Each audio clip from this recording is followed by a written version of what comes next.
And just to make sure my headphones are working, and they are working. There we go. Didn't have to do much. So, I did it, guys. I did it. I bought Battlefield 5. Also, what's this? Enlister offer? Buy free? Okay. I'm just... I'll cut it here for a second or two, but... Let me just do whatever this is real quick. Wait. Ooh. That was actually something. Is that something free? Okay. Enlister offer. What you got? Okay. Thanks. Download. Okay. There we go. Add to downloads. Oh, beta. Whoa. Whoa. Whoa. Whoa. Whoa. Whoa. Beta early. I gotta check that out now. Beta. It said it went to download?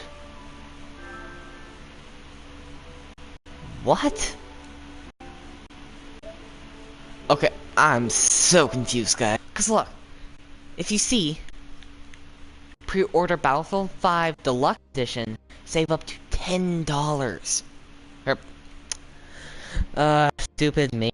Save up to $10. No, sorry. Save up to 10%. So basically, $80 turned to what? 72? Did I say 71? So it saves you like $9, which, granted, in the grand scheme of things, might not be that much, but still, what you gonna do? Save $10? Sounds good. Also, let's just pick one. I actually want to try one of these, so... Nope, don't want that one. I know that those maps, don't like them.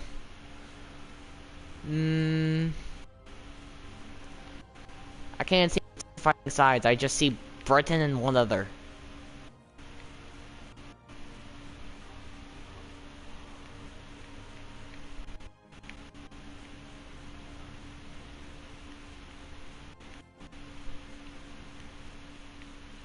Wait, Red Tide. Red Tide. That's Russian. Okay. I'll try Red Tide. Is that join? Revisions are available, but we don't have them.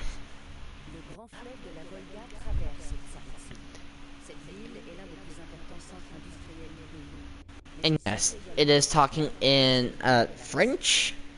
I believe I put it in. Why French? Just because I don't truly know if, like, during a few things, like little in-game events, like, say, get shot, for example. Know if they that, or like when you run, say a word. So, yes, French precaution. Just because I don't know how to speak French. And the only people who really do are probably from France. From French.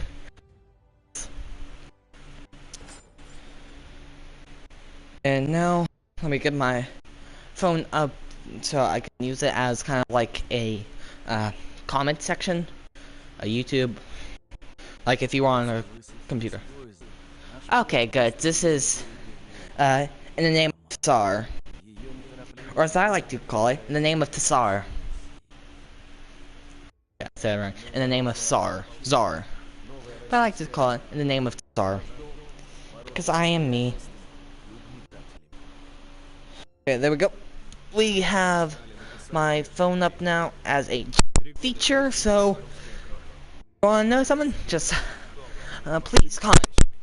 So guys, yes, I am back from my hiatus. So, and I had I knew that hiatus was the correct word, but I didn't know how to spell it.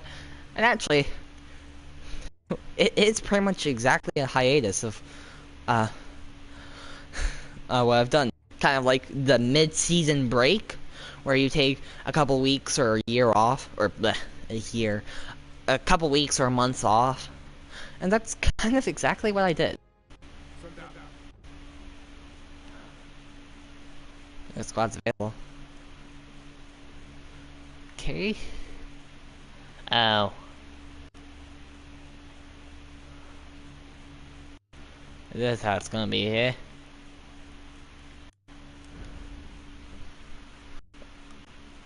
I'll wait a little bit. Then I'll have to leave. Okay. Let me quit this. Yes. Grand operations. I want to try one, but I might just have to do the other game modes. The quick play. There is like a strike thingamabobber, and that's so. This is like 3 separate games.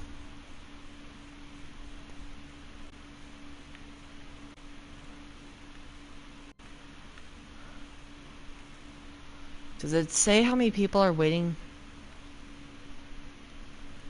Join any operations.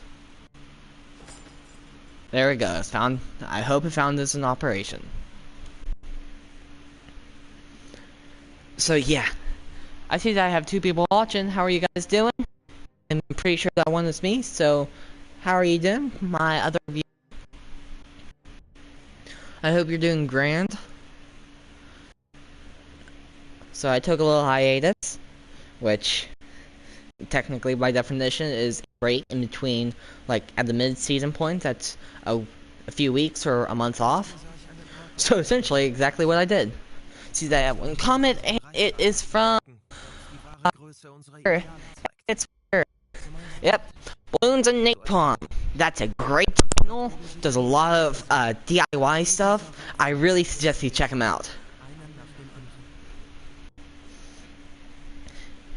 I watch his videos too, and they're really good. Oh, also Walker, tomorrow, I think I'm actually gonna get my foundry up and running.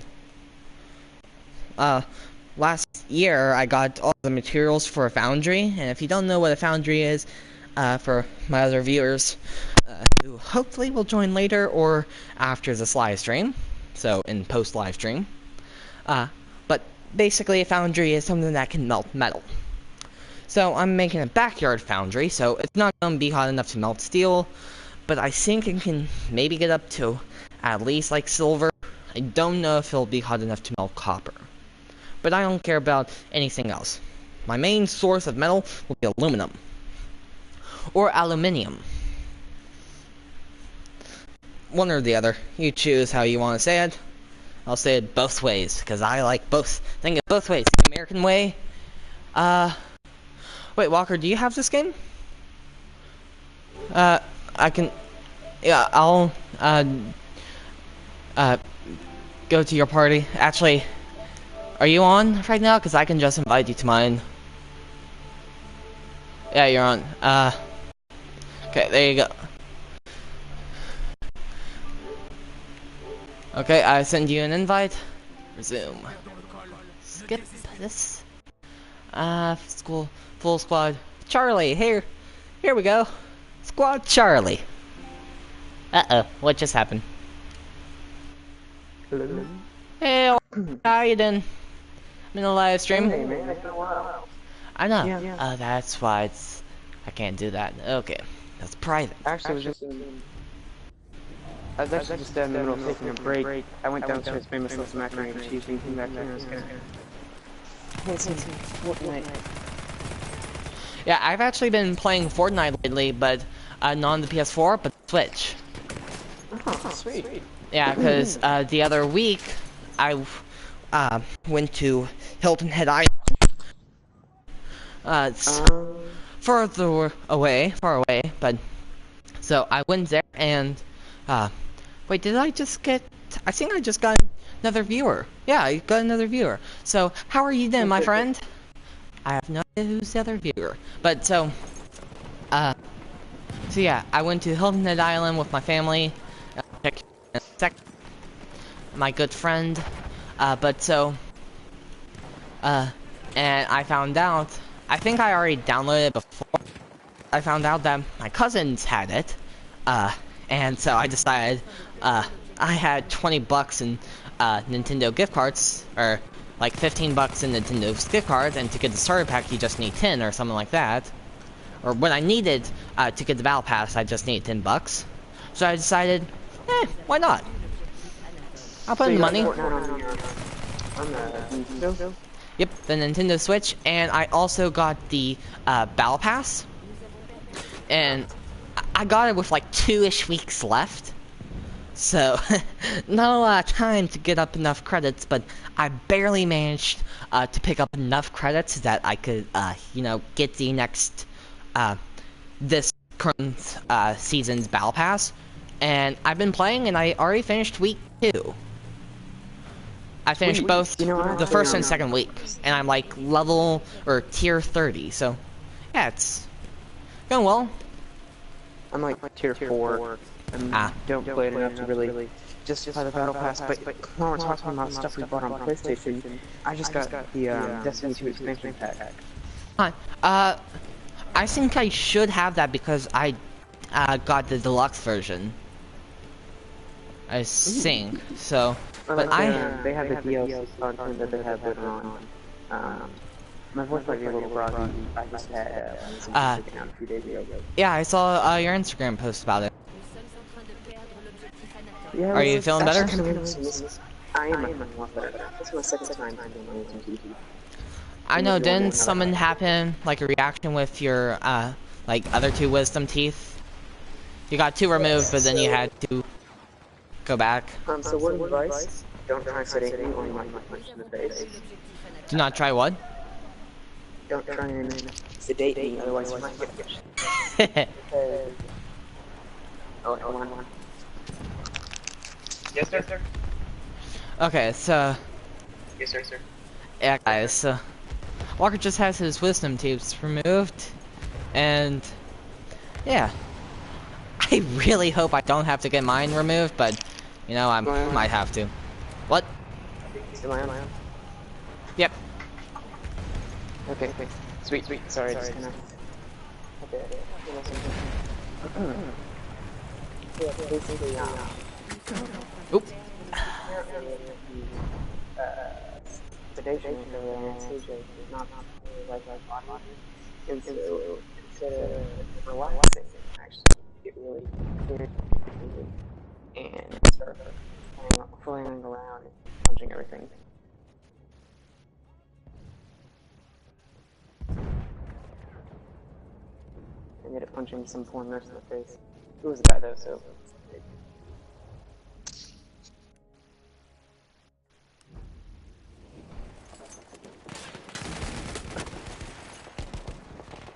Nous sommes en train de perdre l'objectif Berthe.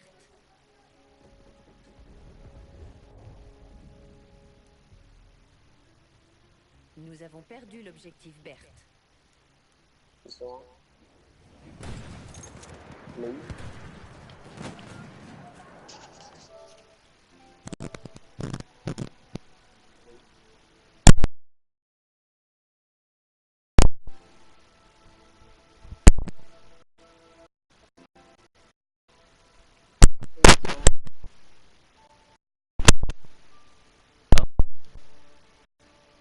Hello?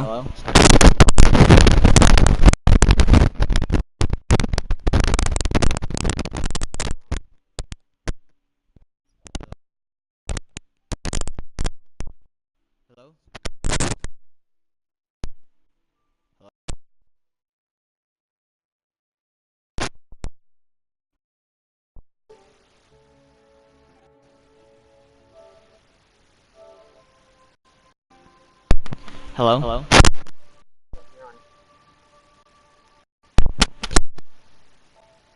Hello? Hello? Okay. I think it's better for the time being. I think. Yeah, I know. I've been having that problem lately. So, as I've mentioned, I've been playing on the Switch. Noticed that while in the game chat with my cousins, it has been like that. Lately. I don't know why. Can you still hear me? Yeah, I can hear Okay, good. That's stressing me out now. Especially since that's happening during the live stream. So, yeah. you. Get the connection. It's possible that like PlayStation there and now together. Yeah.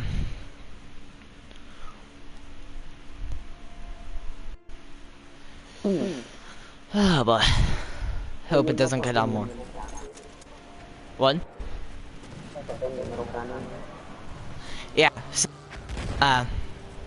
basically, my cousin's birthday is coming up, and I'm actually going to drive up for her birthday, and I'm gonna be driving there, so that's scary. But in all honesty, not really. I've been doing semi-well, so. I thought you could drive. When did you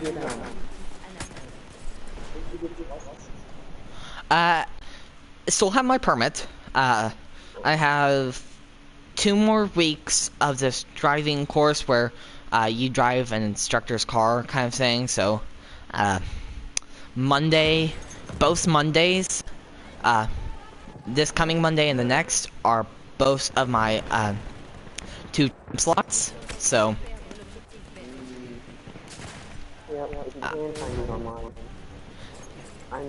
no, it's instructor driving me in a car. I had to sit through like the ADAP stuff again, kind of stuff. Not ADAP, but what's the other one? ADAP, but the like kind of driver's ed. That's what it is.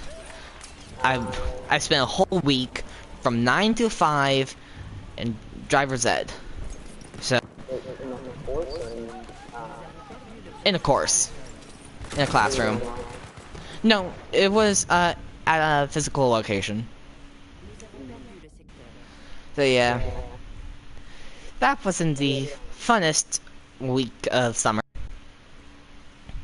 Yeah, I can see that. But you know, it's vital. It actually did kind of help me out a little bit, cause I definitely wasn't a confident driver. Still not that confident. I've got a little bit. So, and my last lesson, I was actually drove on the highway. So yeah, that's fun. So,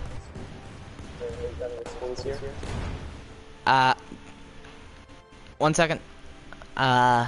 Audio, master volume down. Music volume way down. This up a little bit more. Okay, what were you saying? I said, are you driving to school this year? Yes. For the first month, it's mainly going to be, someone's going to drive with me, and then after a month or so, I'm going to be driving to school. So yeah. Fun. I hope I get a good parking spot. Oh, yeah, man, I got signed after that. For that. Yeah. Oh,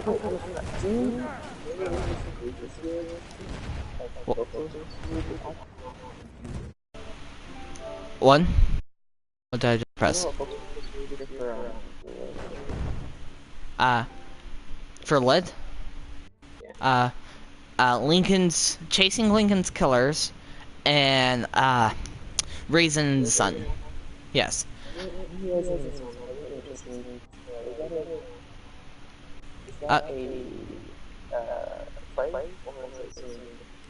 Which one? Right is a play. No, but there is an audiobook on YouTube. It's like a 2-hour long audiobook. It looks exactly like the one that we have to read for class. So, yeah. I'm gonna start my reading, I'm not sure if I'm going to do tomorrow, but the latest I'll start is Monday. I'll probably knock out the books then, and then Tuesday, Wednesday, Thursday, and so on and so forth, I will be completing the play, or be completing the writing portion. So, yeah, I'm not really to make like a part of a play.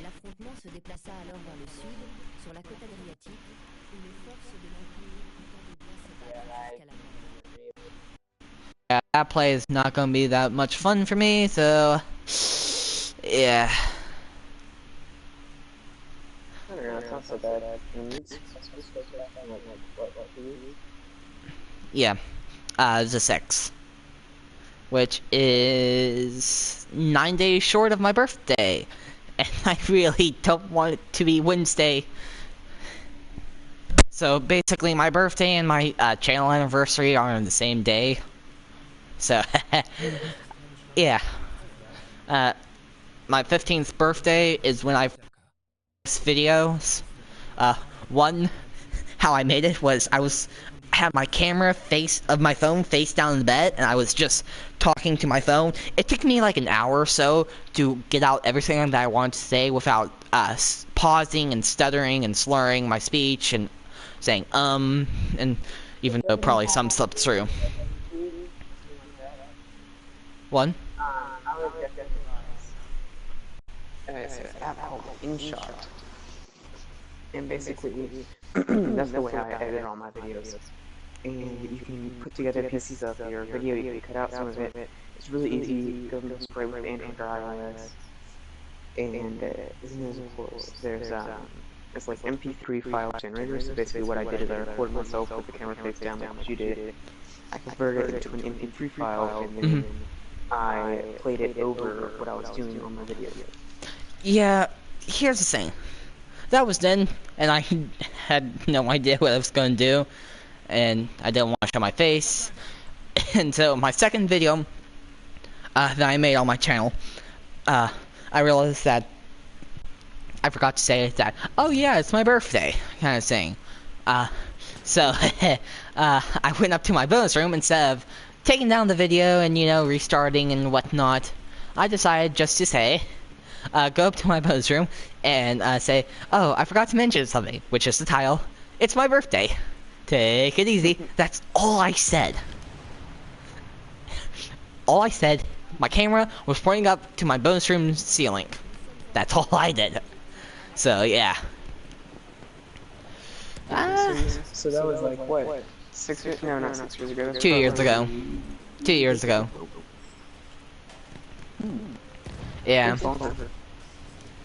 No. It's right, my 15th birthday.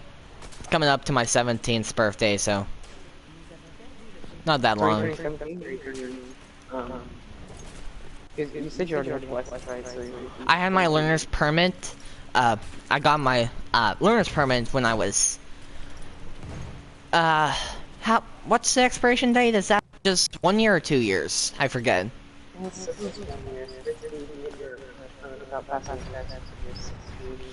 Actually, no, wait. I got it on my 15th, not my 15th birthday, but after my like September of my when I was 15. So it's a 2-year expiration date. So, but most likely, I don't know when, but a little bit after my final driving class, I'm most likely going to take the test. My dad says I'm going to pass it with flying colors, kind of thing, my bobbers. So I'm going to do good, he says. I'm a little bit more weary about it. Just because I do not have confidence in myself. I don't have self-confidence, kind of. That's what I'm lacking. But well, something you can do if you ever want to practice for it is go there after hours. Like, yeah. Test, and if you study any sort of path, you're down really well for any sort of written. Don't know if it's written portion. I don't think it is. I think it's just writing portion. I didn't take written portion. Yeah. Definitely going after hours and practicing makes a huge difference. Yep.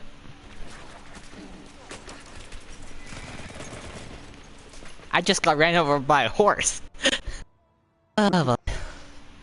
So, are you going to be getting Battlefield 5 when it comes out? Maybe. I already secured my copy, the deluxe version. Save 10%. Thank you, Battlefield 1, for having a discount. I might get it shortly after. I might get pre-owned. It's been rather weird doing anything like pre-order because it might end up being really crap at stores Battlefront. Okay, wait. You can't diss Star Wars Battlefront. They fixed some stuff in the last while. See, with games, it's kind of they have an idea, and they try to... And that idea was to rip you off and try and steal your money. No. They've changed their whole model of it. See, here's the thing. Game companies, sure, you get $60 up front. So that's why a lot of games have microtransaction, because after a few years, this game's already out and no one's like buying it straight from you, kind of thing. They're kind of like going to Amazon and seeing, local sellers or near me who is going to give me a discount on this game. So they don't get any money from that. So that's why they have microtransaction to, you know, keep longevity of their game sales. Yeah, I don't mind microtransactions or something like that. I mean, again, I could just purchase the expansion pack or something like the DLC to Destiny 2. I don't mind microtransactions in the game, but I mind when they make it easy. You mind them in what? I don't mind them inside the game, but I mind them when they are. Okay, Battlefield or Star Wars Battlefront. Battlefront wasn't like that. It was in the game, but sure. Basically, I still stand by the point that even back then, if you wanted to get like all the heroes and stuff, you didn't have to fork over a single dollar. It's just grinding. Basically, Destiny 2 grind, but different. Destiny. I enjoyed Star Wars Battlefront 2. I enjoyed that game. I loved almost every minute of it, and I even had more fun when I went and played with my family. See, here's the thing. I like playing games with my family, and so friends, family, I really enjoy playing games with them. So, you know, yeah, I do agree that Star Wars Battlefront might have not had the best upfront model for longevity, and sure, they had a lot of errors to grind out and buff up and polish. But all that now is pretty much fixed. Like, now they have a new system to get star cards. Now instead of just opening up crates and just getting like credits and crafting parts, now you get ability points from leveling up in a character. So if you play 5 minutes of a match with one character and then rest of the game with another, you're gonna have more XP on the guy that you spend the most time with, kind of thing. So it rewards you for trying it out. So like right now, I haven't really played in a while, and I'm already level 33 in my assault because that's what I was playing most with my family. Like it was assault and heavy that really caught the eye of like my family. Like when my uncle would play it when I was with them. He loves the assault and he loves the heavy, so I just kind of grinded out star cards or crafting parts for those two classes. And so I'm 32 levels or 33 levels into the assault class, and I haven't picked it up pretty much since I last live streamed it. I picked it up like around graduation because my family was back down with us, so. And we had reservations for a restaurant at like at night, and we didn't really know what we were going to be doing, so we just kind of had to sit around the house for several hours after graduation until it was time for dinner. So I played it and everything, and I trust it's probably done a lot better than they had to have made it better otherwise, you know, when gotten into microtransactions. I still don't think I'll play it or buy it again because I've already earned it. Yeah, I think I was really happy with one of the games I did. But, I mean, grind games can be really fun, but you gotta make them really well. Like, Destiny 2 is Destiny 1 were great grind games, but they still kept you interested enough to where you could actually earn points and you like playing them.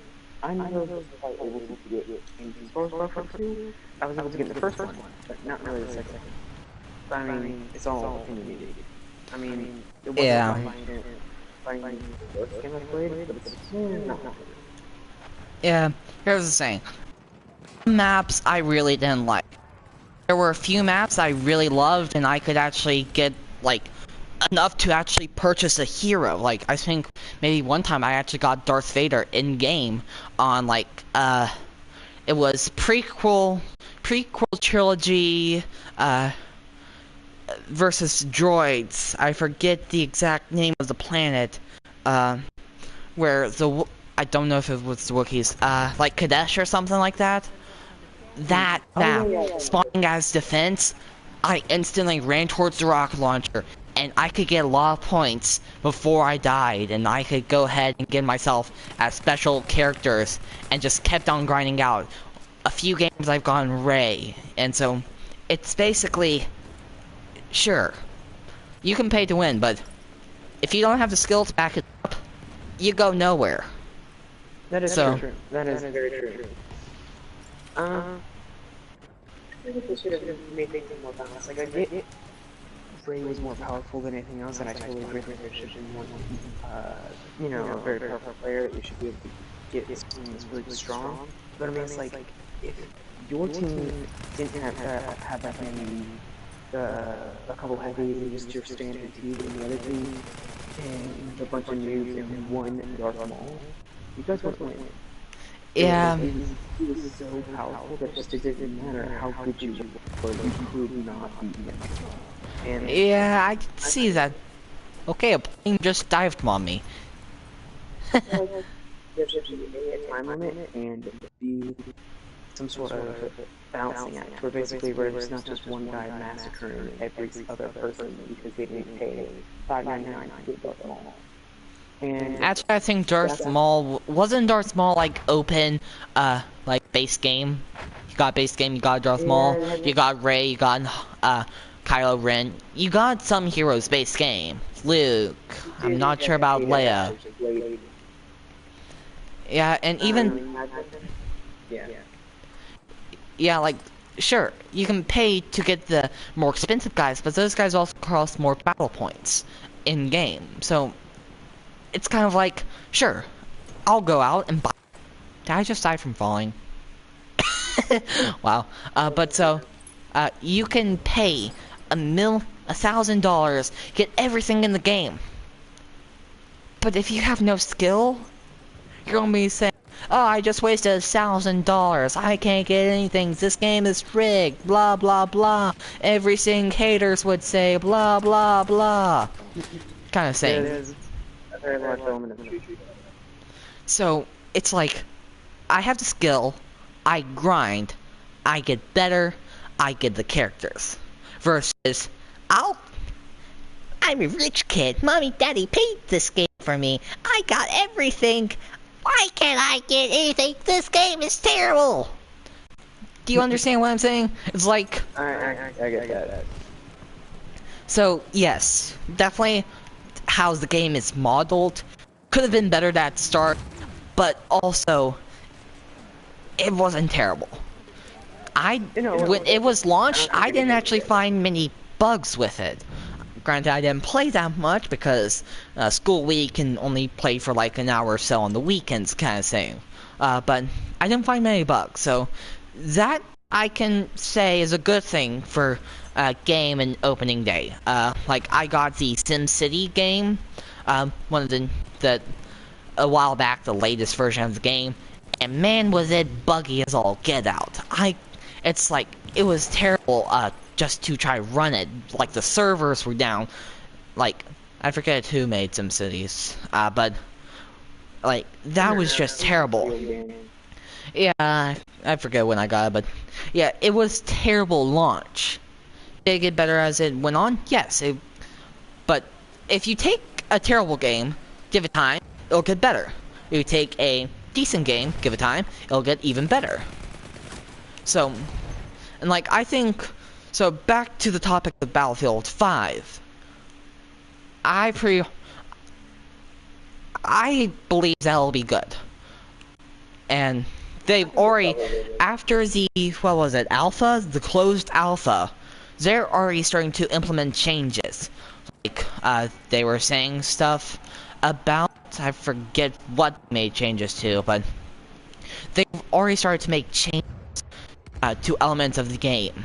So, increase some weapons, not bullet spread, but, ammo capacity, stuff like that. They've already made changes to the game. And that was only after the alpha. Just think how much better that the game will be before launch after the beta, which I'm not sure when it is, but I believe it's coming up soon. I think sometime in August. So, just imagine it after beta. Because any game, especially modern, because they may be updated in line, what's better and what's not, is better later on than it is at first. But however, there is one huge thing.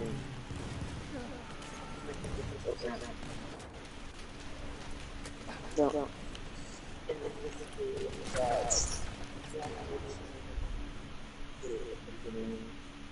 not just the dogs,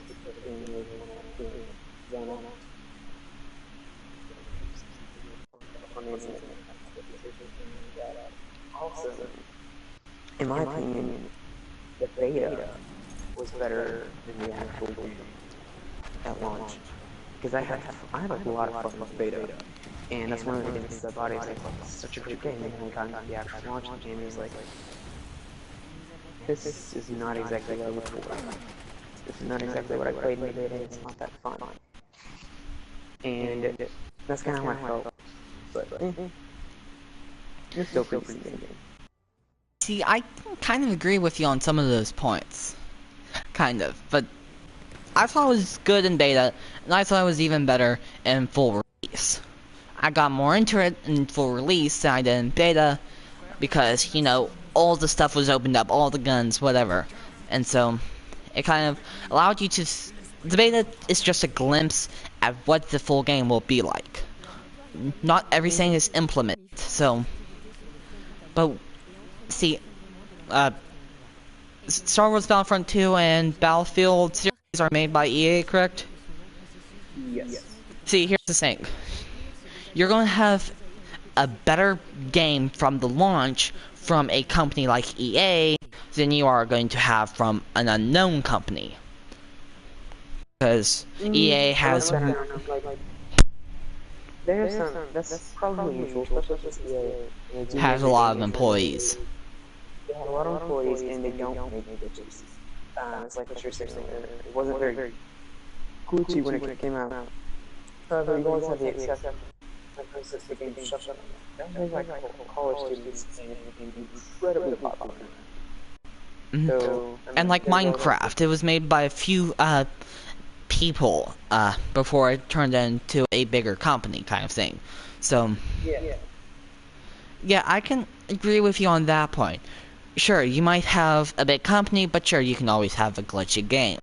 You can have a small company and make a very, very well developed game, no glitches, and plays very smoothly. But that's more rare than anything else. It's just because there's not a lot of other small companies that make it really big. Unless the person's just really talented. And there are a couple of guys out there that are like they're creators and they make a pretty really good game. Yeah. So, well, I already bought Battlefield 5. Can't wait to play it. And honestly, I know that the open beta will come up.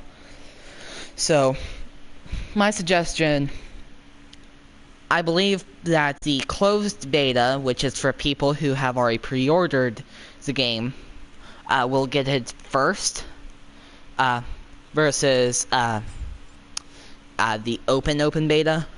So, I suggest that when it is the open beta for pre-ordered people... Oh, you're in the game. Wait, are you in the... Battlefield 5? I'm not in Battlefield 5, I'm in Fortnite now. Okay, that's odd because I see that... Oh, wait, that might just be a voice party. Okay. You don't have Battlefield 1, do you? I do. I don't have any Battlefield games. Okay. Well, so... Yes. I've already purchased it, and my suggestion is that when it is in full release that... or not full release, but when it is in beta, that... you check out my live streams of it, and then when it comes to the all access open beta, then I suggest that you jump in, try for yourself, and see if you like it. And at that point, you're thinking, yeah, I could totally see myself maybe pre-order it or get it at launch, and then try that. Possibly consider doing that, or even like right after the beta closed, like within the few weeks, like it's 86 days launch. Launches in 86 days at least for me, because I think Battlefield will let you have 1 week early access kind of thing to the full game. So, but I suggest that you honestly give it an opinion, watch lots of videos by it. And then during like September, because it launches like near October 20th, I believe, or a few weeks before that.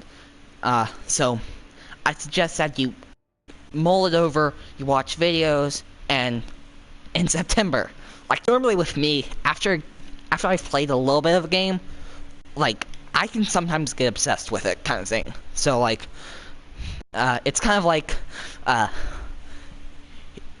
you're sleeping kind of, but then you wake up and you're like, I need some water. Now I need a snack. Okay, now it's breakfast time. Let me eat the whole thing, kind of thing. So, like, you have the alpha and like the for reviewers only footage, which could be like a glass of water in the middle of the night. So then you have like your snack, which is like an open beta kind of thing where everyone can play. And then you have your breakfast, which is the full launch. So it's like you kind of get pieces of it, and then you'll have to wait a little bit before you actually get your breakfast from your midnight snack kind of thing. So, but during that time, you might get increasingly hungry, like, when will it be morning time? When will it be morning time? When is breakfast kind of thing? So, if you're feeling that after you watched footage of it and got to get your own hands on it, then I would employ you, you know what, maybe consider pre-ordering it. Kind of thing. I definitely want to play the open beta because I don't mind the open betas because I think everything person can experiment themselves, which I heavily agree with on any and all platforms. But I don't know. First time I've done it, I've just waited to David so for people to give their reviews. So that way they can just find and prep the game. But I mean, even if it's really good, and I have no doubt that's going to be really good, I still think Yeah, I can see how some games you might want to be a little cautious because they might not be fully fledged out kind of thing. So yes, but definitely I think that this game will be good. I think so. And see, it'll probably be even better than the launch of Battlefield 1. Because, I don't remember if it was a little bit rough, but, you know, EA has learned their mistake with all the games that they've released. Kind of saying, so. Yeah, I think it's gonna be a good game. And hey, here's something that we can do. There's always share play. Oh, yeah, that's definitely not. So, I get a game, you want to try it out, share play. And no, it's not like in my Star Wars video where that person was trying to actually pirate the game. No, it allows you onto my account. It hands you the controls, but will be on my account. Yeah. Did I tell you about that?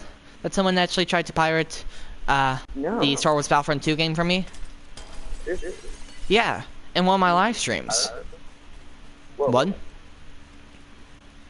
Yeah, they tried to pirate it for me, and luckily I was like, no. You see, here's the thing.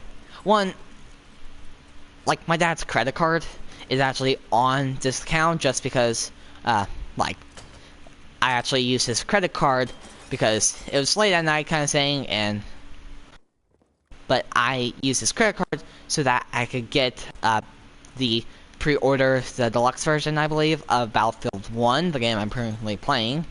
And so, yeah, his credit card information is still actually on my PlayStation. That's why I didn't give that guy access to it. And also other reasons. Number and everything else in exchange. That he'll one day, give you $1,000. Well, I'm pretty sure he's a very trustworthy Nigerian prince.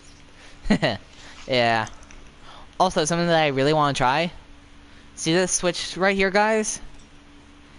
Yeah, apparently, let's see, I think it was Battlefield 4, possibly, had this, like, Phantom Code series thingamabobber, and where it's little Easter eggs. Like, I believe there's a radio tower thing that'll actually start beeping Morse code, and if I take a snapshot, a video of that, and then plug that into, takes the audio of that video, the spectrogram, blah blah blah blah blah.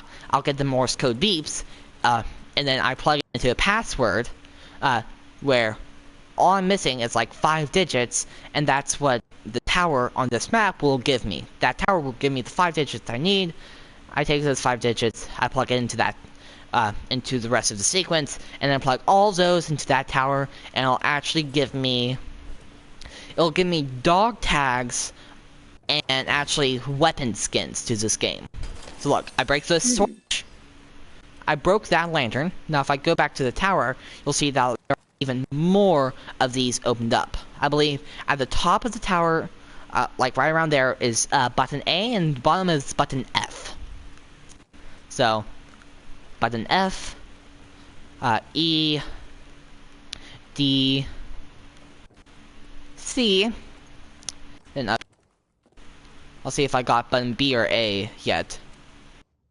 B, and A. Really? I got all of them? That's a little suspicious, but okay.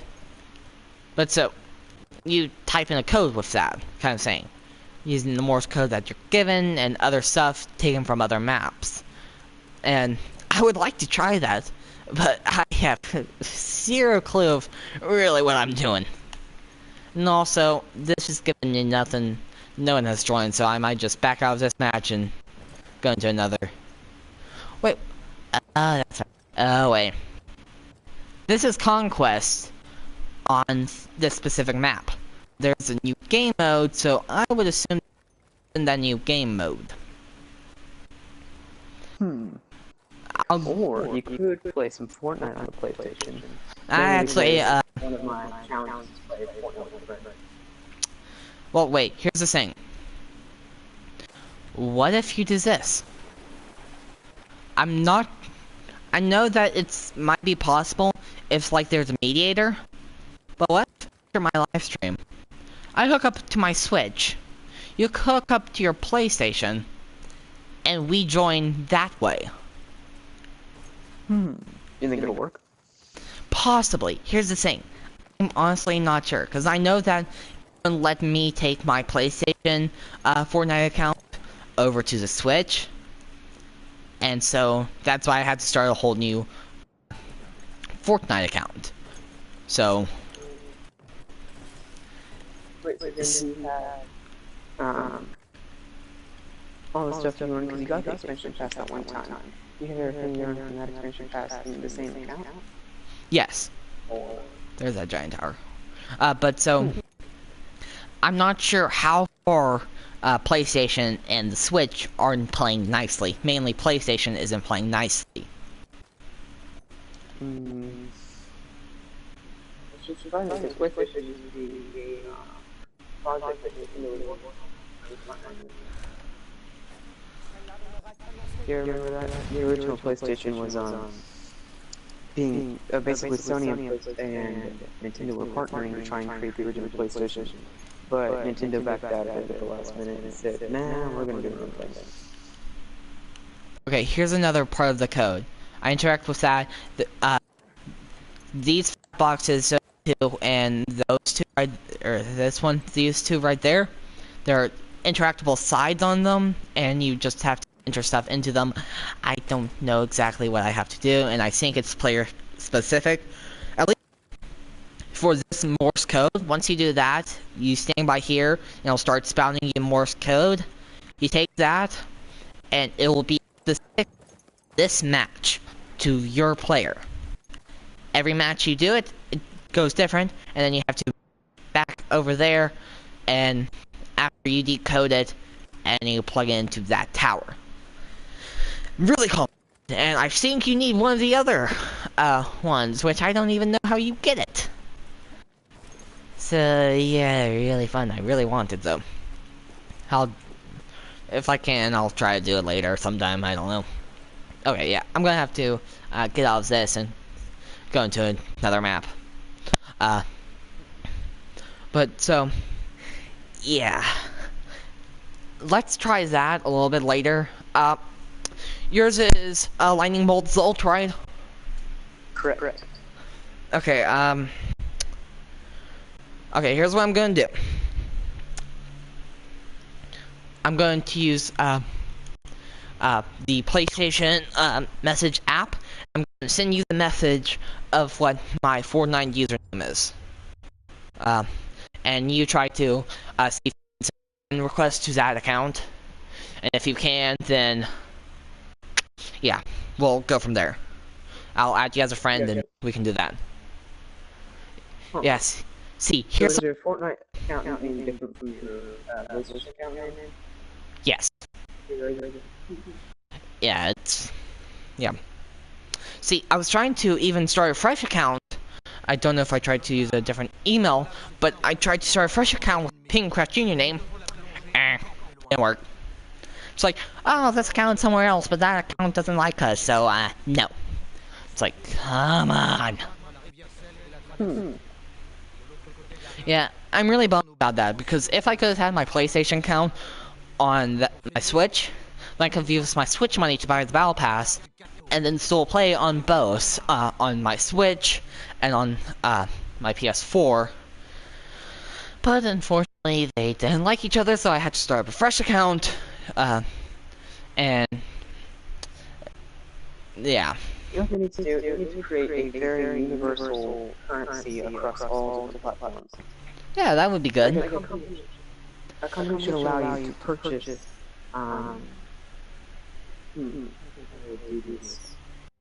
basically, a company should make it where you purchase, different, like, different processors, something.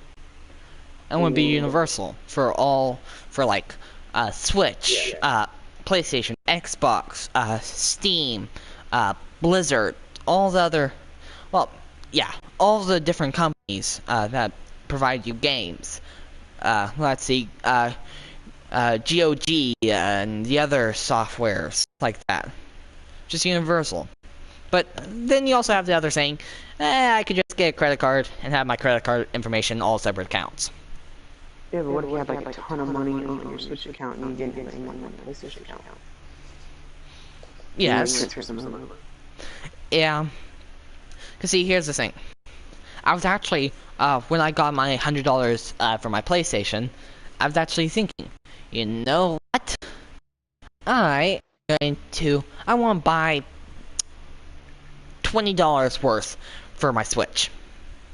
But they only had 25, and so did PlayStation. So they didn't have $20, and I was like, or maybe PlayStation had $20, but Nintendo didn't, and they didn't have any of the lower currency, like $10. I was like, come on, I don't want to spend like 120. If I could just spend 100, that'll be good. But, cause see, I knew that it was at least $80.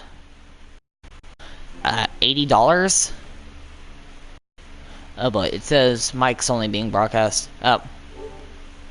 No, I can hear you. I can hear you pretty good. No, but it said Mike was only being broadcast, so. Oh. It says I'm in this, so there we go. I'm in the squad. But so, and cause see, I had $100 bill, and pretty much no other money in my wallet because I was on trips and stuff like that. So I didn't really.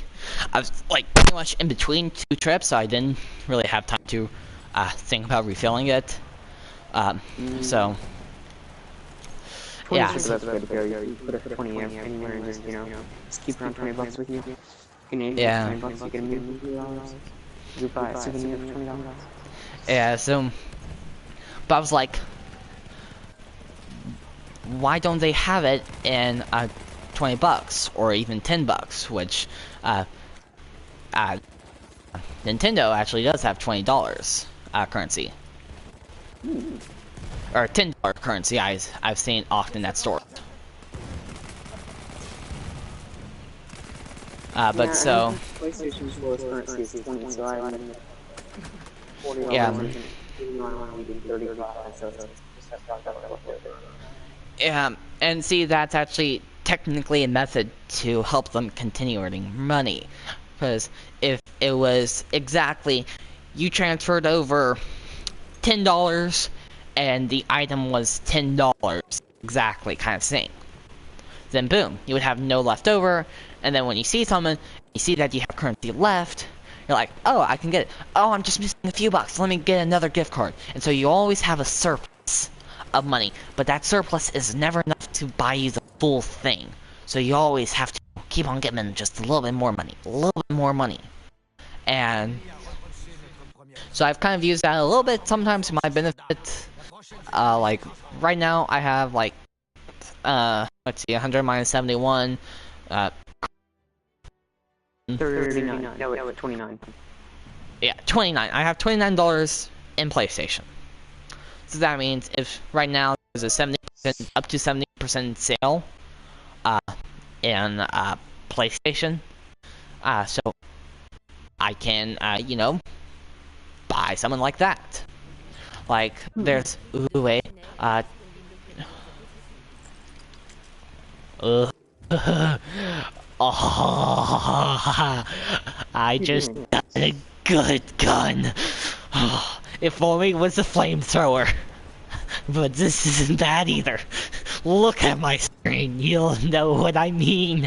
Oh, I feel the power. I feel the power. If only it was a flamethrower. You have no idea how happy this makes me.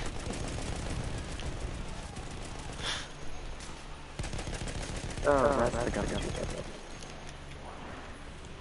I'm like a 20-second lag.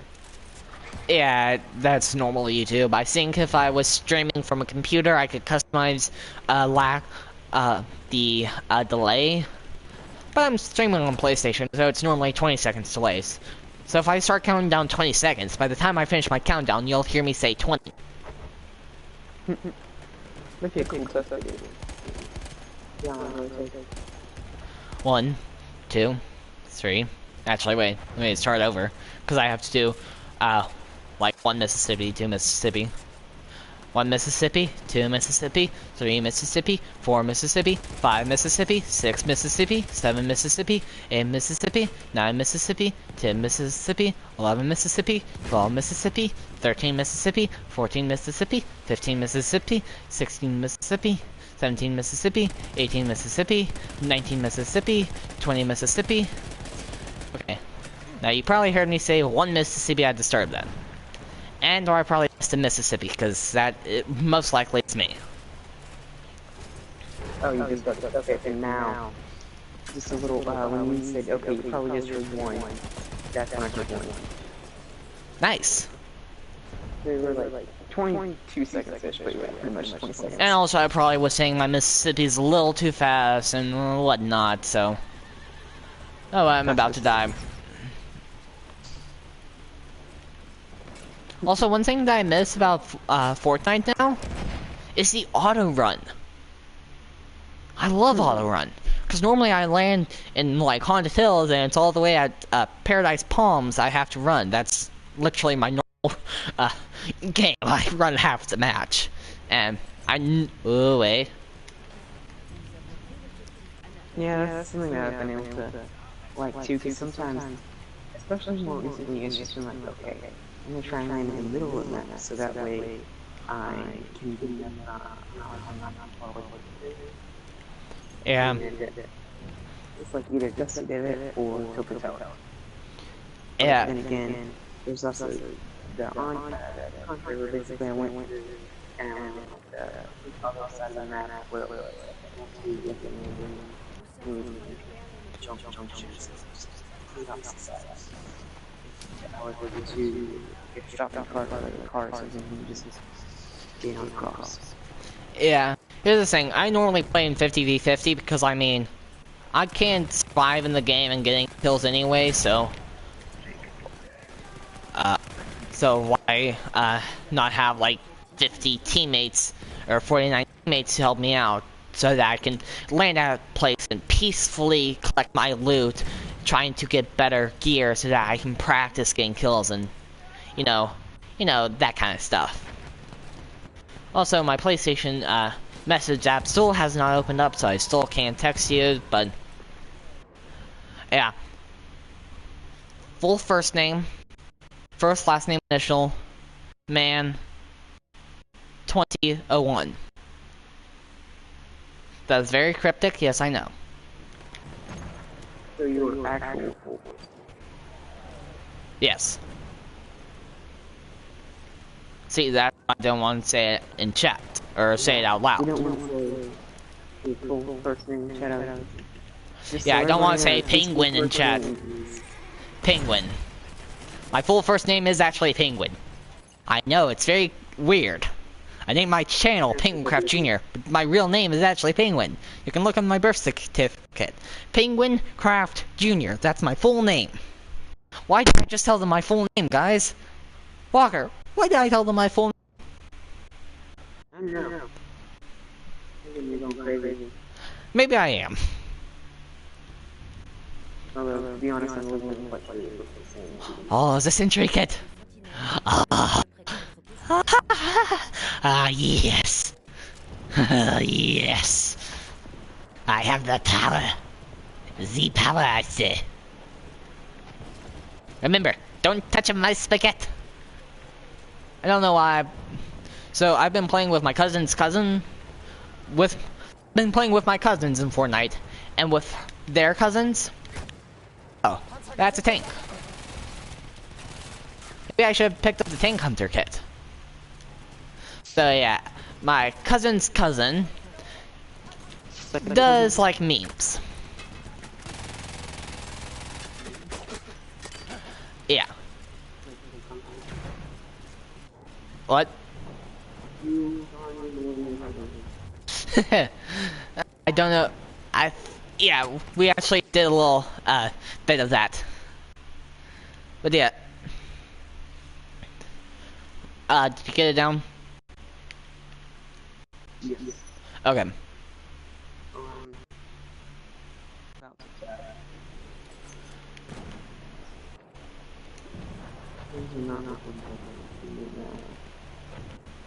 I might should be a sniper so that I can take advantage of these benefits back here. Leapfrog.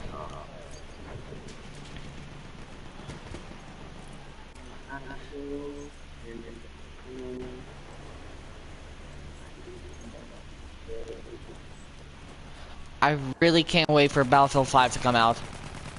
That and the Spider-Man game. Yeah, I'm actually thinking I might ask that, like, ask my mom that for my birthday. I don't know what I'm going to ask my dad for, and then I'm going to try to ask my grandparents and try to get them to agree yes to a skiing trip this winter.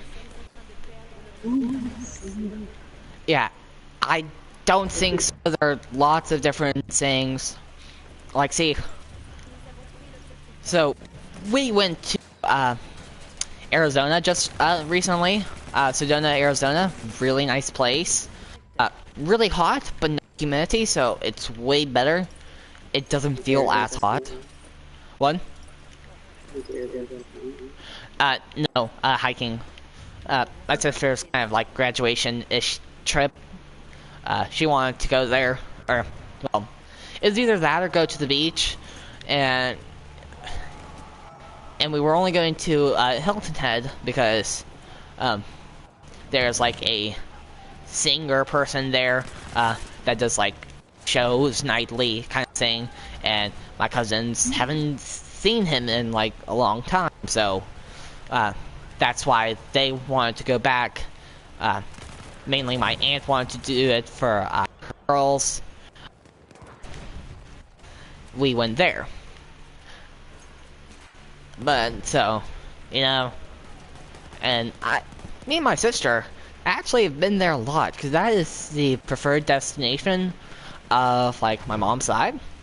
Like, we haven't actually been to the beach lately because conflicting schedules, and, you know, that is the easiest one for us to get to. Yeah, it's, like, we're kind of the halfway point between me and my family, so, like, they get to, yeah, spend the night here, and then we all kind of caravan out. How much of that story am I twisting? Who knows? We could be in Hilton Head as we speak. I could be at my beach house in Hilton Head, but I'm not. Or Miami. Yeah, but actually, for a long time, we actually, me and my cousins, like me and my sister and our cousins kind of call it our beach house, just because, like, for like 10 plus years, we were at the same beach house. And then the price went up, then we didn't go back. Then we went to a new beach house. Literally. Pretty much the next house over from our beach house. Somehow it's still cheaper. Directly connected to a walking path to the beach, but it's still no path to the beach. Off the main road of Shelter, that's across the street from it. Palmetto Dunes, yes, that's a really good. If you ever go to Hilton Head, I suggest Palmetto Dunes. Either that or the DVC and Shelter Cove. Which, yes, that looks awesome. What? Yeah. Shelter Cove's like a little shopping district. It's a really nice place. Have some pretty good different restaurants there. Some good shopping. There's a Christmas store pretty much always open. So that's like my favorite thing. It's like midsummer and it's Christmas. Like, see, before graduation, my sister still had her Christmas tree up.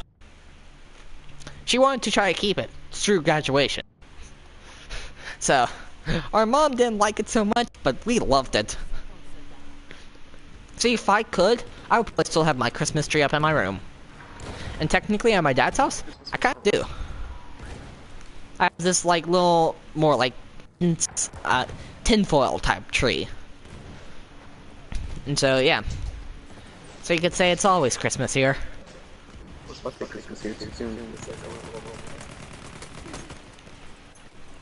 But so, yeah. But so, yeah. It's gonna be fun. Like, wait, what was that gonna say? So I know I was talking about that.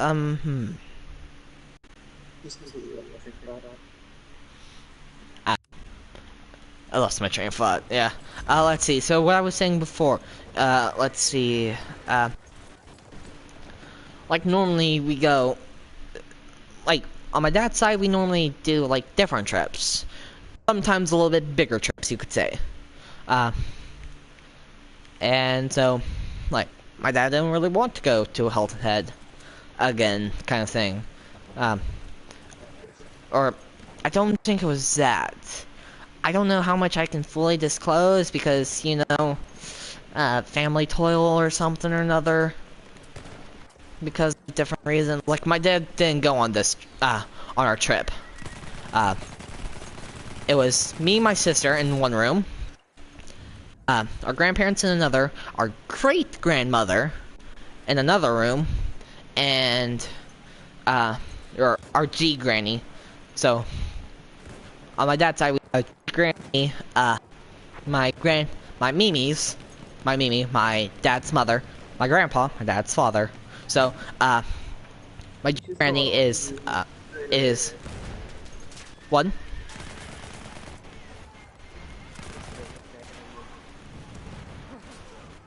Yeah, so, G granny is my Mimi's mom. And yes, I know I say it differently. I know I am not from the UK. I still like to call say mum. You can't judge me. It sounds cool. That's the way British say it. I know. I'm not from the UK, nor are my parents or my great grandparents, but still. I say mum. And actually I have one friend in like a group of friends, and he's actually gotten annoyed 1 or 2 times because I've said mum. Just wait for Yeah, aluminium. I can't wait to start to smell things in aluminium. Like, okay, a few years ago, my sister could do a spot on British accent. Like, she watched the, like, YouTube videos of how, Lindsay Lohan, you know the movie The Parent Trap? With the actor Lindsay Lohan, right? It was Lindsay Lohan that did both twins. Yeah, so in the movie they're twins, but in real life they're separate. So, my sister was watching the video of how she learned how to speak British. Or in an English accent. And so, she... Should have just watched PBS. So, yeah, my sister really got the hang of it. Did I get a little bit annoyed sometimes? Yes, because of how much she would just be in a purely British accent. Yes. And I did right there. I think I was attempting to more French. I don't know. So, two separate places or one person? They're a singular person. Yep, singular person. Yep.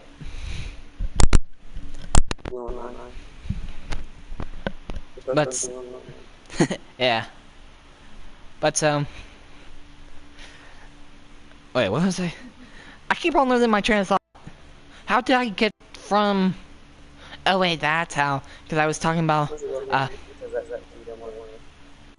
that's how I lost my train of thought, because I was talking about my dad's side, and I mentioned mum, and then I did that.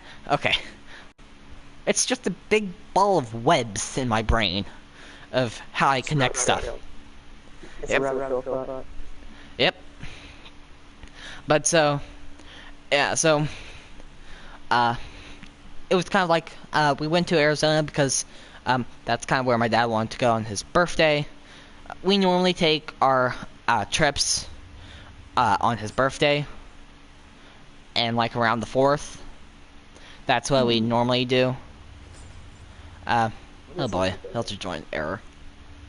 But so, yeah, next year there are... He wants to try to convince our grandparents to go to Hawaii again. Again? I know. So, and I'm trying to convince them to go skiing. I don't know if... I know, I really want to go, like, northwest. Like, I've not seen that much snow. Yeah, Utah, like, I would want to go out northwest just because it's really cool. Quite literally, my friend. It's really cool. Both because of the freezing temperatures and just the views alone. Like, I'm a person... Yeah, I've been to Utah, and just hiked. We went to, not this trip, but like last, fall break. We went to, Zion in Utah, and... Wait, Zion National Park. And then, we spent like 3 days there, and then... See, here's the thing. My sister and I didn't really want to go. And so, my dad kind of had to bribe us. We go to Disney. And we're like, okay, we didn't really want to do the hiking, but we did enjoy it. We really just wanted to go to Disney. And he made that mistake yet again. We went to Memorial weekend. Memorial Day weekend. We went to California, to San Diego. We stayed at the, what's it called? The Hotel del Coronado. Really nice hotel. Just became a Hilton, actually. And so, the Sunday, my dad, or like Sunday, we were at our room, and my dad started, so, where do you guys want to go tomorrow? We don't really have any plans. And so he was like, do you want to go to San Diego, SeaWorld, blah, blah, blah, blah, blah. And then he made the worst decision in the world. Hey, how far is Disneyland? And of course, I already had it pulled up, because just curious myself. I wasn't even going to ask him. I was just like, Disneyland. I know we're close. How close? And so I pulled it up in kilometers because I've been running 5K lately, so I've been tracking distance on Google Maps and on my phone in a track app kind of thingamabobber. And so, you know, I've changed it recently because my dad's got annoyed with it. But so, yeah. When Canada takes over the US, we'll all switch to the system, so it won't be that much longer. Yep. But so, like, it wasn't that far. It only took us several hours to get from San Diego, South California, to Anaheim, Disneyland Anaheim, which is more Central California-ish, Central Southern. It's near LA, I think, a little bit south of LA.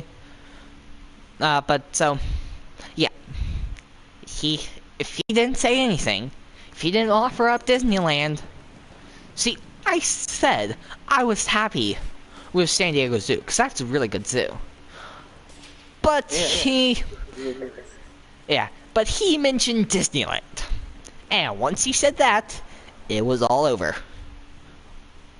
Because offer up something different. It's just kind of like already the best thing ever. You can't go back on it. yeah, see, with me, you mentioned Disney, I'm like, where do we begin? Because I know a lot about Disney, more than I probably should. Like that, I'm kind of torn now. Because see, I want to be a Disney engineer when I grow up. The Imagineer team, I want to design and build the coasters. But here's the thing. I also like mountains. Florida is completely flat, pretty much. Actually, Disney is a slight incline, man-made incline. The park level is actually the second floor of Disney. Wait, hold on. Wait, did you say man-made incline? Yes. So, you know, like, Bay Lake, and the Seven Seas Lagoon in Disney World. Yeah. So, Bay Lake is a real lake, but the Seven Seas Lagoon is artificial. So, where did they put all that soil? On top of the entire park. Because see, in Florida, you can have underground tunnels. And guess how? A cast member from who is in Fantasyland want to go to Main Street, USA? Well, if they walk through the tunnel, it totally breaks the illusion. So they couldn't actually build down, so they actually had to build up. So when you're on the she was working there. lucky, lucky, That's when she was in the cafeteria. Like the math cafeteria there. lucky. See, there was a school trip that was going to go to Disney World and was going to do like the Keys of the Kingdom tour, I believe, or that's an group that schools normally do. They normally do the Keys of the Kingdom tour. I was ready at my computer. The second it turned to the submit time, I was there. The second it turned, I pressed that button. I did not get on that trip.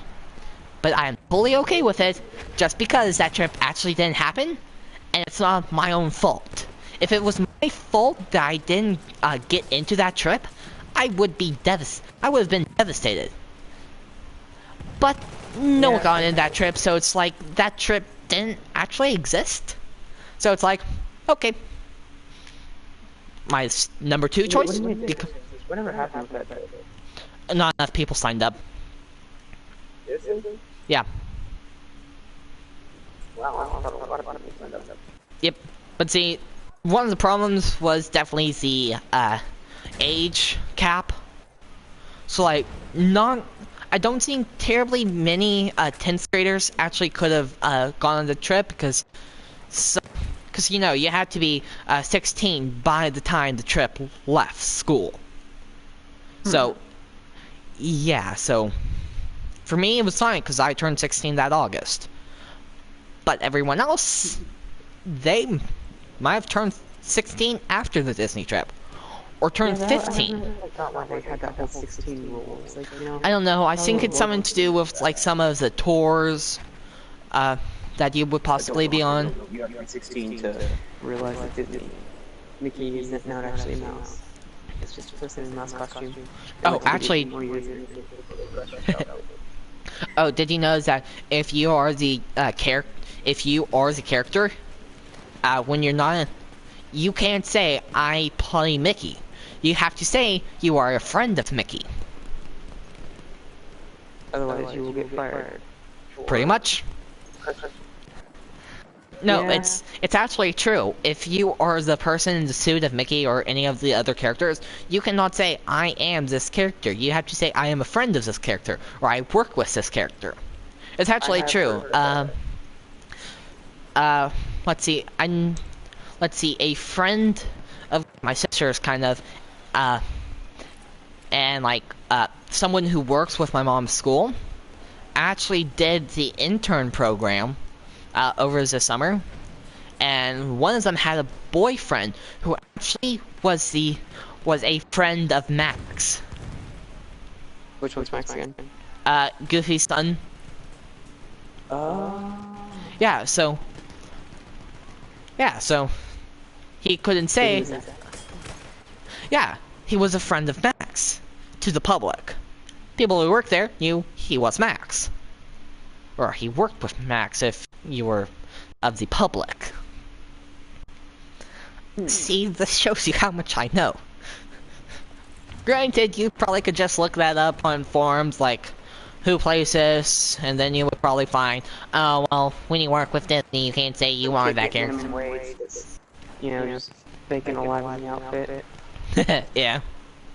Well, I think, because it's so hot, they have like a 20 minutes that they can be on site in costume, and then they go and either switch out with someone else or they get a long break, especially in the hot seasons, which in Florida is pretty much all year round. And that is why I'm torn, because yes, Disney World has so much room for expansion. It's like the size, no, correction, it's the size of Manhattan. So there is yeah, it's like 40 something square miles. Like the size of the Magic Kingdom parking lot is the size of Disneyland. Not DCA, but just Disneyland. So the Magic Kingdom in California. Yeah. That's just the Magic Kingdom's parking lot. That's how big it is.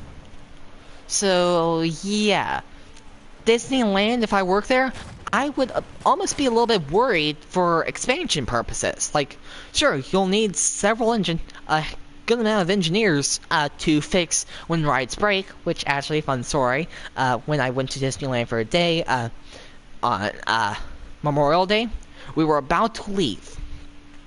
We had one fast pass for the Buzz Lightyear ride, the Astro Blasters, as it's called there. It's Space Ranger Sven here, it's Astro Blasters there. And so, that was the last fast pass. And my dad said, well, if, cause see, one ride that I really like there that they don't have at World, is they have the Matterhorn bobsleds. Yes, it's a little rickety, kind of on your back, but it's a really good ride. I love it. Very thematic, and it's Matterhorn Mountain, a mountain, and I like mountains. So, so we were on Buzz Lightyear doing our last ride of the day. My dad said, well, if by the time we get off, if Matterhorn bobsleds is 30 minutes or less, we'll do it. It wasn't. But we got stuck on the ride. It had to stop and escort the people for an on-stage exit. Or an on-show exit. I think it's either on-stage or on-show. I forget which one. And I mean, my face was so happy the entire time. Because, I mean, on-show exits are rare. Especially at Disney, they're rare. And so, it's like, you get stuck on the ride and you have to be escorted out. That is not an average thing. And so, that just made me... Yes, because I'm Disney and I like engineering, so I don't know what happened, but I would have liked to see their control panels. And like, my car was kind of set, like my sister almost wasn't on the ride. Or wasn't needed to be escorted out. Her car almost didn't walk. Like, she was the last car. I was the second to last, my dad was the third. It would have been better for photos if we were several cars in, but we weren't. But it was so awesome. I loved every minute of it. And one of the cast members working there made a really good point. This is what happens when you lose. This is what happens when Zurg wins. And it's like, that is a really good way to put it. For a kid who might be scared, just say, when Zurg wins, sometimes the ride shuts down. And that kind of, you get it. So it's like, I don't know. Like, we were kind of there taking pictures, and like my sister was taking pictures of me, and that's what she said to us. And so it's like, see, depending on who's there, you either say stuff to them or you don't, and it also depends on the cast member who's at the station behind you. But man, it was awesome. That's my first of many onstage exits. The more I go to Disney, the more onstage exits could happen. Not will, could. But man, that was so awesome. Like you said, it's rare for someone to do it and like it. But also... Yeah, but here's another...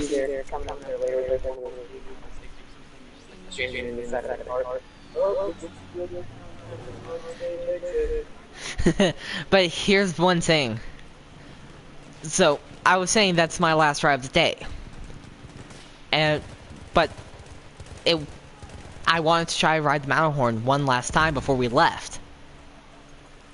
When we left, they gave us fast passes to any ride. Seriously? Yes, any ride fast passes. And so I was like, yes, please. Yeah. Also, Matterhorn Mountain is actually a Pocus gem. See, we were going very light. We pretty much only had our phones on us, no bags, so we couldn't carry a charger. Well, we could. It would just have to be on our pocket the entire day. So that means, like, other times we were at the hotel nearby, so like we would go for until noon, go back to the pool, get some lunch, like at the Rainforest Cafe, and then go to the other park for the rest of the day, kind of thing. So you use your phone up until noon, you go back to the hotel, put it on charger, go eat, come back, get your phone, and you go to your next park, and still have a complete battery. So this, we have to be very battery cautious, because here's the thing. We were using the Max Pass system, which, if you go to Disneyland and are staying for any duration, get the Max Pass system, because, trust me, it's pretty much, it's better than the the Disney system now at Walt Disney World. See, this system, you can only have, like, several, fast passes a day, you have to plan them 30 days in advance, and you can't have multiple e-ticket rides at the same time. And, like, if you get one here, you can't get the next e-ticket. Well, the Max Pass system's at Disneyland, but this is the Disney World, Magic Band system. It doesn't allow, basically, once you use up all your fast passes, then you can get more, but it is, like, okay, you got a new fast pass. Now you have to wait several, like, 30 minutes to get your next fast pass. And that's quite literally what we did, one day, like, a few years ago. It was Father's Day, and we just kind of did a one-day stand at Disney World. We went for Father's Day, we did the park in Magic Kingdom, and by, like, some point in the afternoon, we were sitting on a bench, waiting for our next fast passes. So, but the Max Pass system, what it allows you to do, is it allows you to get a fast pass. I'm not sure if you can queue up multiple fast passes at a time, but it allows you to get a singular fast pass, and then after you use that fast pass to get into the next queue, you can automatically get the next fast pass. And then I'm not sure if you can queue it up, like I said, so like you can get one fast pass for this ride, and then another fast pass the same moment for a different. I'm not sure, but I know that if, like, say, okay, so what we did was, our first fast pass that we did was we fast passed Space Mountain. But Space Mountain had some errors, and so it stopped. So we were given Anywhere fast passes. Then we got another fast pass, and we still had that Anywhere fast pass, which we used later in the day. And throughout the day, we accumulated like 3 of them, or 2 to 3 at one time. And then, of course, after the ride shut down, we got that final one, which we didn't have any other fast passes. So yeah, so This is what happened was you have a fast pass and then you transfer your fast pass to any other fast pass. yes, if you know ride's going to shut down, it's like, say, you almost can't predict it. Like, say a ride's been shut down every hour for a few minutes, and people are or like every other hour for 10 minutes, ride is shut down, and you can accurately say that, and it is accurate, like, okay, every 2 hours, this ride will be shut down for 10 minutes. You get your fast pass for that hour, you can get Anywhere fast passes. So you could almost say, okay, this ride is going to shut down in 2 minutes. Get a fast pass for this ride, we'll get Anywhere fast passes, even though we don't want to ride this ride, we can ride any other ride. So, yeah, if the ride gets close, you can still get a fast pass too. That fast pass will become Anywhere fast passes, which actually, in the old tickets fast pass system, which they actually do have ticket kiosks still at Disneyland, which I find cool, because see, Disney World now is all digital, but there used to be, for a lot of rides at Disney World, there used to be ticket kiosks. And every now and then, when you go up and get tickets, it would give you Anywhere tickets. For your party, it would just randomly, like a random number generator, and it would be a really low chance to get it, but you would get a fast pass to any ride. So if you really want to, you can still ride that one ride. But if you're like, oh, we want to ride this ride, but now we have fast passes, let's go to this ride, which we also want to ride really bad, but the ticket booth is backed up a long time, kind of thing. But now it's all digital, you can't have that, like, random generator chance. But, yeah. But so, back to Max Pass. Yeah. So, back to Max Pass. Basically, it's like the Disney Magic Band system, but on your phone, and it allows you really fast and really convenient fast passes that you can just basically, once you use it to get in the ride, you can go ahead and get your other ride if it doesn't like have a queue system, which we didn't test out, so I don't know if it does or doesn't. So if it does, that's great. If it doesn't, you get a fast pass, you wait for that fast pass time. The second it is done, you go ahead and get the next fast pass kind of thing. And just like that, since there's no ticket kiosk, or since you don't have to go to ticket kiosk with the Max Pass system, you still can using your park ticket, but you don't have to. That means that you can get a ticket while waiting in line. Also, I got the best kit in the game right now. I got the Flame Trooper kit. Oh, dang it, my phone just powered off. Oh well. But so... Yeah, so... It's... So... Yeah. I mean, yeah, it makes sense. I'm kind of getting it. At the same time, to be honest, I'm not that big of a fan of GameStop and Disney. You're not a big fan? No, I mean, mainly because Disney is going to buy Fox, which can either be really good or really bad. Because if they buy Fox, they buy the rights to a lot of superheroes, and they either basically fix the atrocities that Fox X-Men, with some of the X-Men, or they can take it over and really do the so I'm cautious. Yeah, I can see that, but I can also see a lot of benefits to it. Also, there needs to be a different game company to sell games rather than GameStop, because GameStop is very limited. Well, see, there's, it's called Best Buy, or, you know, you go onto the system and buy gift cards for it, you know. That's another way to get games. You know, that works as well. But yeah,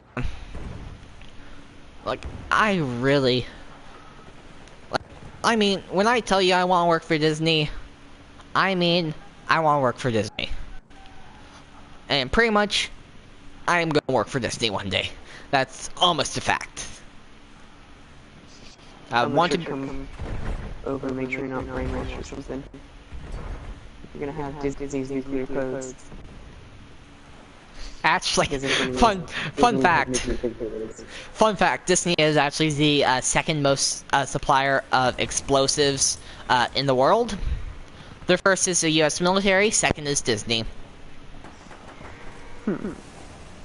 That is... Disney's gonna take over Canada, and they're gonna take over the US. Because no, I just died! Disney's army is Canada's army. That's fine by me. All Canada, all Canada. Actually, the one time I actually sung the like Canadian national anthem or something. Like me and my sister just started singing it one day. Like we actually looked up the lyrics. I don't know why. Ooh, Tank Hunter, or Sentry Kid.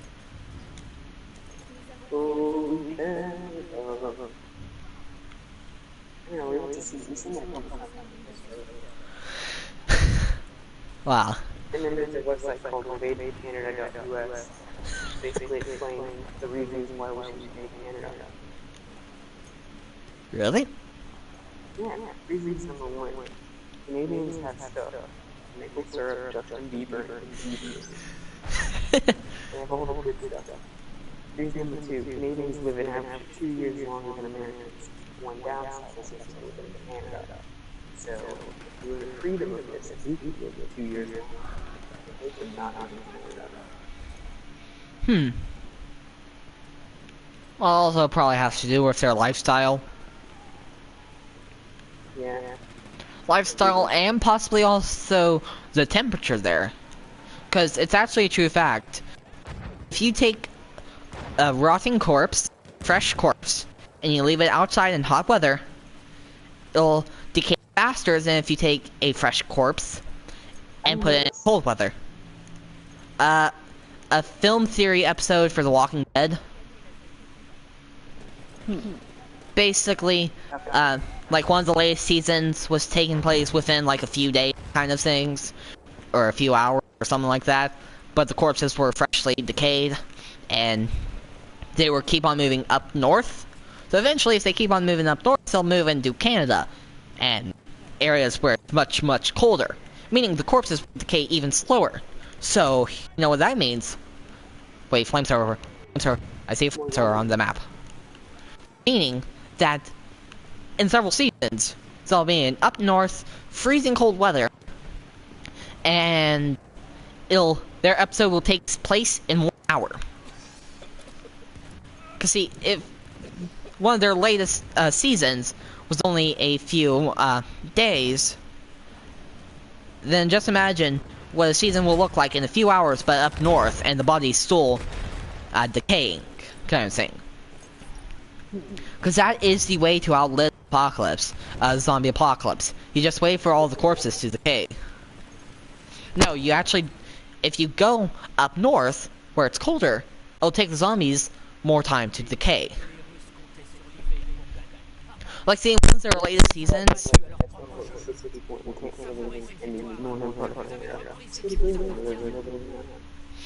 Yeah, I wonder why. I don't think it's like negative 100 degrees Celsius up there in north Canada. No, that's ridiculous. Yeah, and even if you did see a zombie, they'd probably be super nice. Like, oh, just open up and eat your flesh, eh? Sorry. Oh yeah, that's actually... You can actually... Yeah. So, one day we were driving, I forget where, I was actually driving with my, or riding with my grandmother to, like, a, summer camp I did, for, 3D printing. And, it was a fun camp. And what happened, or... There was someone with a license plate, or whatever the tag on the back of the car is, bumper sticker kind of thingamabobber. Not bumper sticker, like license plate. And it said, like, Canadian. Really? Yeah. And also, like, if you watch YouTube, you can't see the person's face, and you're wondering where they're from in the world. If they ever say sorry, listen to how they pronounce sorry. Americans will say sorry, emphasis on the R, or kind of like an AR sound, which there is no A in sorry. Most Canadians will say sorry, and you'll hear the or, which is actually probably how you're supposed to, in a sense, say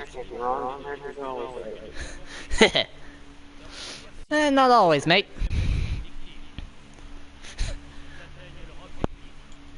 Oh wait, there's another code in here!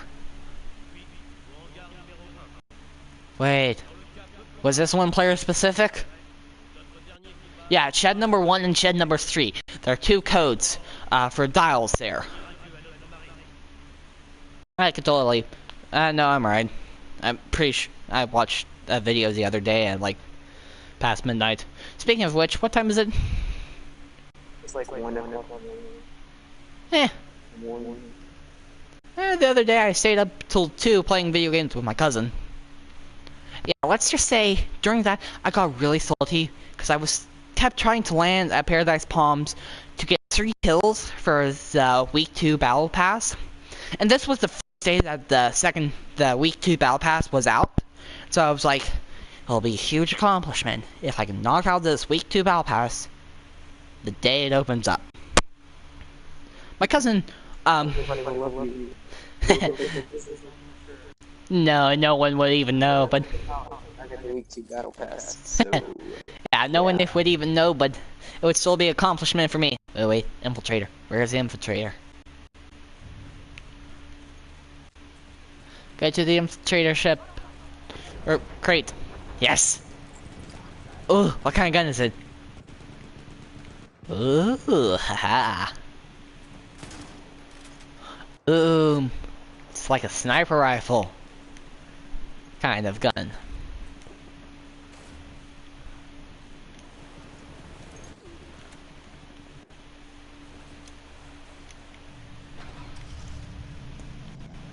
But so, yeah. I was trying to do it, and my cousin already got the 3 kills there. And after that, she didn't want to land there anymore because she already got it, and you know there are other better places to land instead of doing death runs like I was doing, trying to complete it. And so that what my cousin is a girl. I have all girl cousins except for some cousins on my mom's side who are my 3rd cousins. Yeah, my third cousins.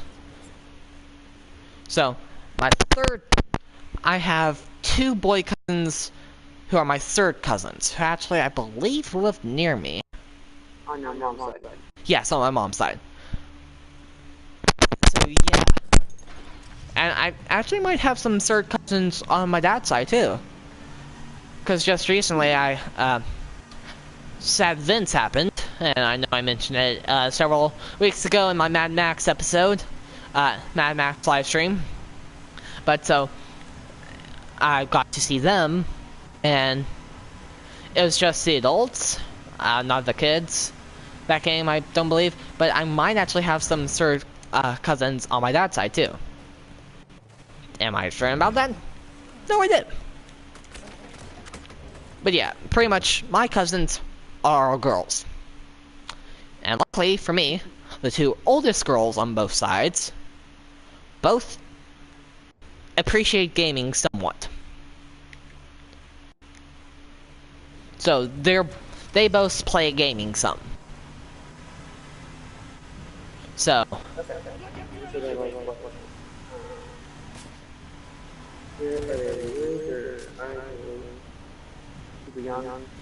one. What's the age range your cousin's name? Okay, my dad's side, my oldest cousin on my dad's side is about to turn 13. Birthday's actually coming up. I believe it's like the 28th, maybe. Something like that. July. So it's coming up really soon, and I'm actually driving, up, like, the Friday before. Like, I believe it's 27th I'm driving up midday. My dad's taking off work, I believe, or taking a vacation day. I forget which one. But so, yeah, I'm driving up, driving to them, and so it'll be fun. They're having a, like, family party or a house party kind of thing on the Sunday, so I'll be there for that. Where did I land? But so, yeah, she's turning 13, the youngest. I always forget her name, or name, no, I wouldn't say her name, but I always forget her age. 7-ish, 8-ish. Then, on my mom's side, my oldest cousin is 17. She is several months older than me. Her birthday was in April. And we still have not celebrated our birthdays yet. Because my sister's birthday, then my birthday, or then her birthday, then, my youngest cousin's birthday, and then my middle cousin's birthday, and then my birthday. Pretty much all back to back to back. And so normally we go up to the beach and see them and and just celebrate our birthdays all at one time. But we haven't been to the beach lately because conflicting schedules.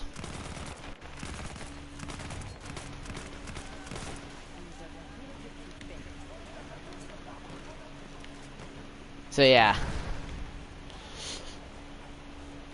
Yeah, see, I don't really often see my mom's side of the family much. See, it's more likely that we go up and see our family with my dad's side than my mom. Like, I would say basically, I like to try to go up and see them at least once a month. Also, I'd like to try to go up and see them every time I need a haircut. Because I really like their barbershop there.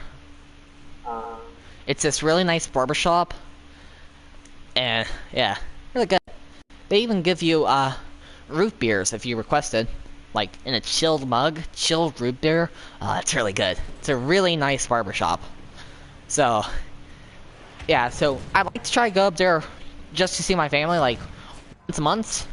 So the percent chances of me going up there with my dad versus my mom is, like, 3-4 times higher chance. Like, see, going up with my mom, the chances would be we mainly only go up there for Thanksgiving and Christmas. Pretty much. And which for me is a little sad because, one, I like being with family. I know I've mentioned that before.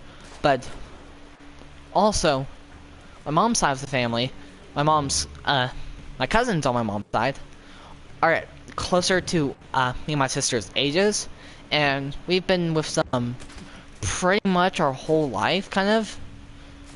So we're really close. Kind of. So Yeah, I mean, I can see that. Like, a lot of my mom, that's how it is. But, you know, it's pretty good. It's kind of like similar.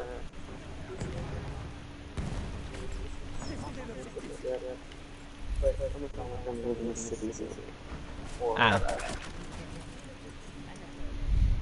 So yeah. And see, it's not terribly. It's a little bit of a drive, but it's not terrible.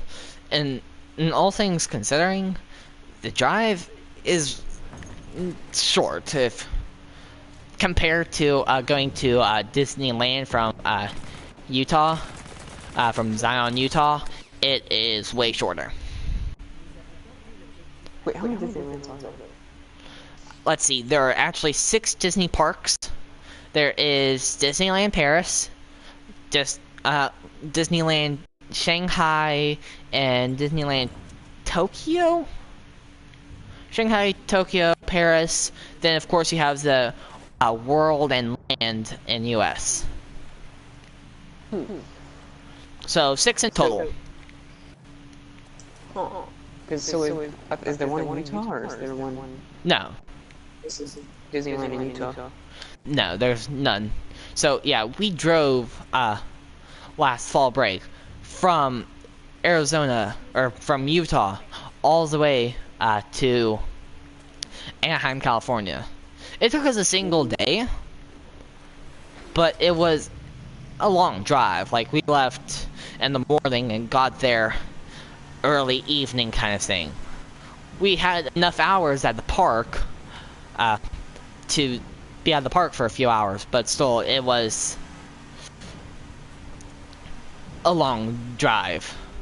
And we actually, the only stop, okay, we did take one stop for gas I can remember.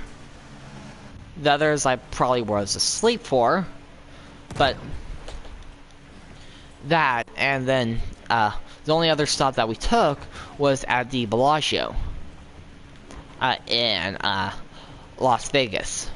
Or you could always say Lost Wages, you know, like it truly is. Lost wages. Yeah. That's pretty good. You ever heard that before? Really? No, I haven't. Like, you know, I've never heard lost wages before. You call it that? I actually don't know who said it first.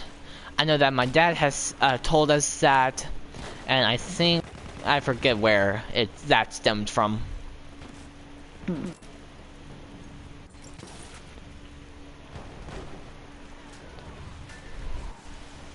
So have you ever been to the it's called the Noble Barber in Mississippi?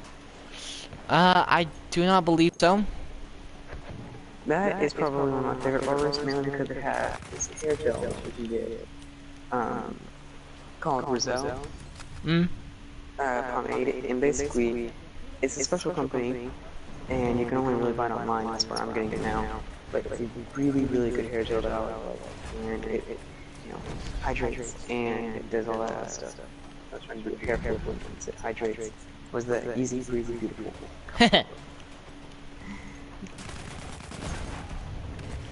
But you're just talking about, like, you know, you went to some random barber shop when you're visiting your relatives, like, hey, reminds me of when I visited some random barber shop.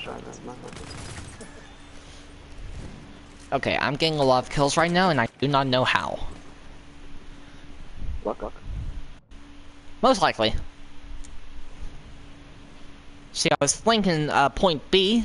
I was holding the B point, objective B, and I just kept on running around this pillar, and it's like, haha, you can't kill me, na na na na na. Oh, boys, here's my stop. Good day, mate.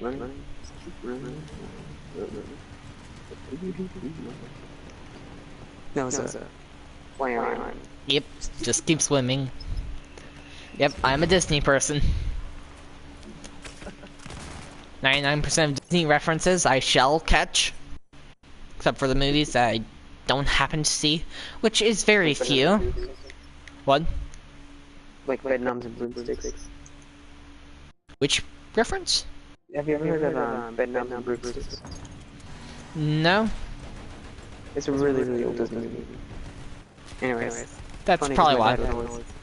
My dad really loved it, and it's like I get to find my person that actually showed the movie Bedknobs and Broomsticks. It's like when you know Mary Poppins was like halfway animated and halfway non-animated? Yep. It's kind of like one of those, but it wasn't really nice popular. Ah. So not like the cover-up of the Song of the South. Nope.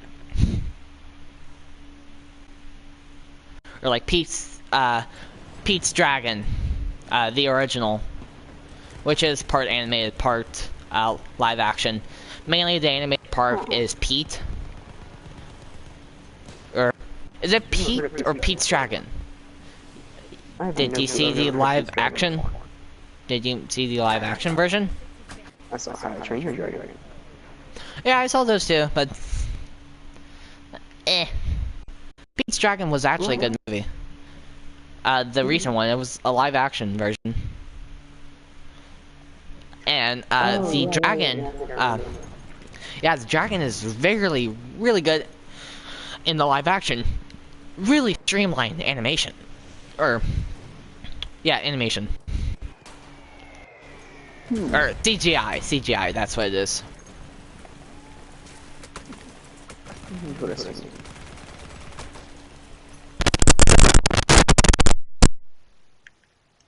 What was that?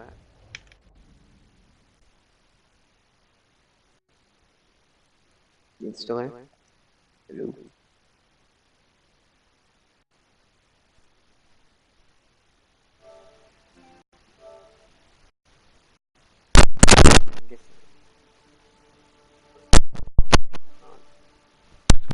Can you hear me?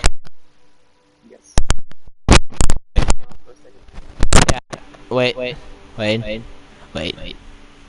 Okay, I think it's good. Now I just have to turn down my... Okay.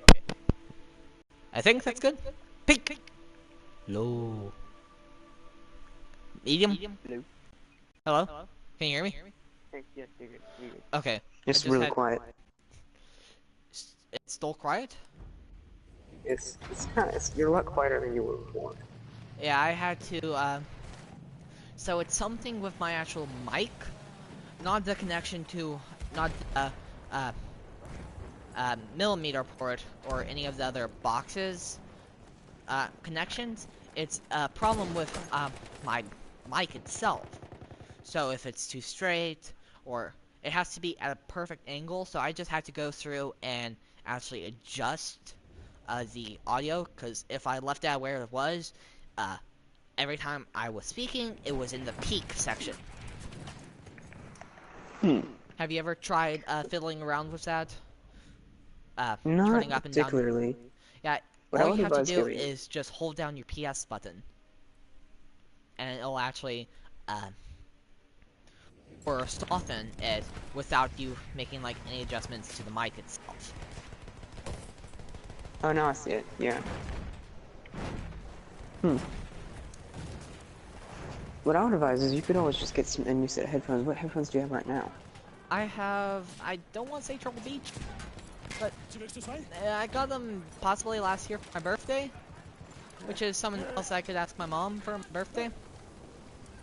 I would advise the was like there's these one Logitech headphones that are pretty good and they're like $20.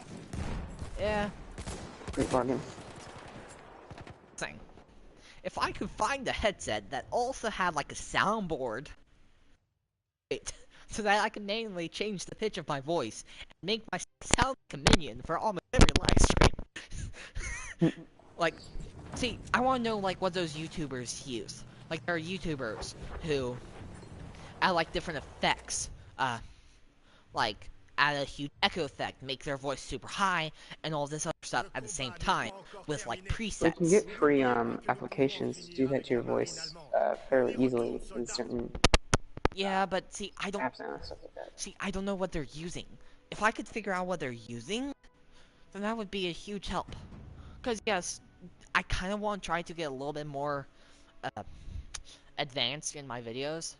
Wait, anti-tank, infiltrator. Ah, I see a flame trooper.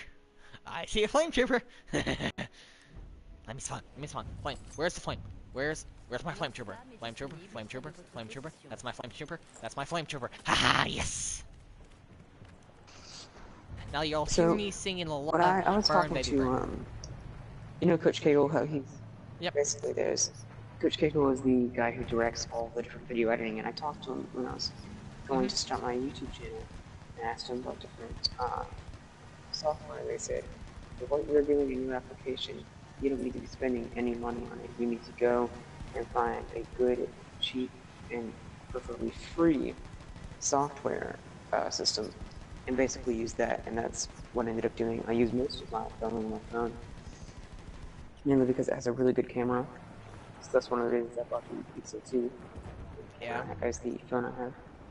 And it's worked out pretty well. I think if I ever, went pro, of course, I would get a really nice, really professional, possibly expensive, software and all this other stuff. Maybe even switch back to Apple or something because it has really good software for video editing. Oh yeah, so I've done a lot of montages in the past, and all of them were edited in iMovie. And I think they turned out pretty well. A little lackluster on the views. I thought they would have gotten a little bit more views. And just like my Minecraft 2 pilot episodes I did, I thought that they would have gotten a lot more views. They only got like a handful of views. And it's a little sad because I did put in a decent amount of time and effort. Like, see, I put in double the time and effort. Really quiet. Can you still hear me? Can you still hear me? Really, really quiet. Okay, I'll change my.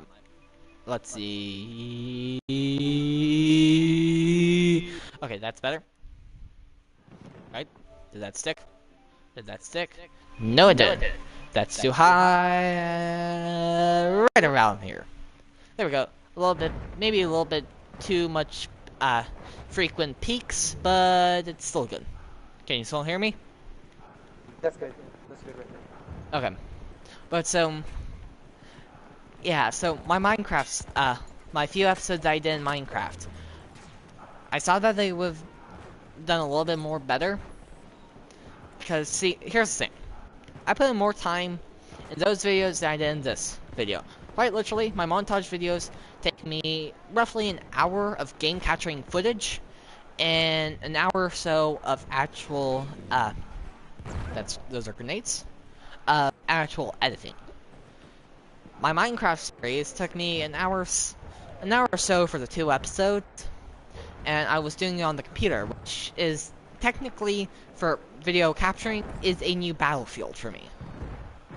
I haven't really done any capturing on computers, so, you know, it's a different field that I kind of have to learn. But I honestly thought that the Minecraft series would have been a welcome thing, because I could have gone those a little bit more regularly than live streaming. Like, I could spend an hour or two in the weekends just playing Minecraft, capturing footage, and then giving you guys content throughout the week, versus 2 or 3 hour-long live streams only in the weekends. And maybe, but rarely, during the actual week.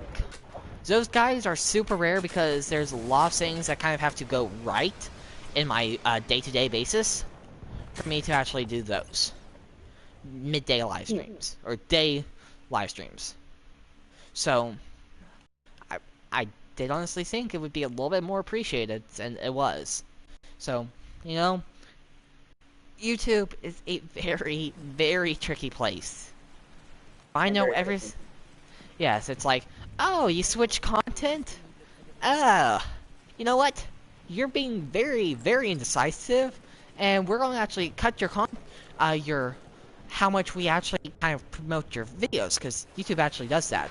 If you're higher up on the YouTube totem pole and you get more views and have more subscribers and likes, dislike ratio, and all this kind of stuff, YouTube will actually promote your videos in the category a little bit more. Is it a lot? No. But it does happen. They will actually kind of promote your videos. And they really don't like it when you go from being, say, like a gaming YouTuber like me, and I actually kind of consider maybe doing, not necessarily like, this is the infiltrator gun, okay. Not necessarily becoming like a DUI channel, but have some stuff that, like, DUI? Sorry, that's driving under influence, not DUI, DIY. Oh. Same difference, Say, DUI, hold DIY. on. I'm thinking, Penguin, I'm not entirely sure you're wanting to go in that direction. I mean, your target audience is completely different than what I'm thinking. Your target audience should be, you want to have DUI. Yeah, I misspoke. Earlier when I said it somewhere else.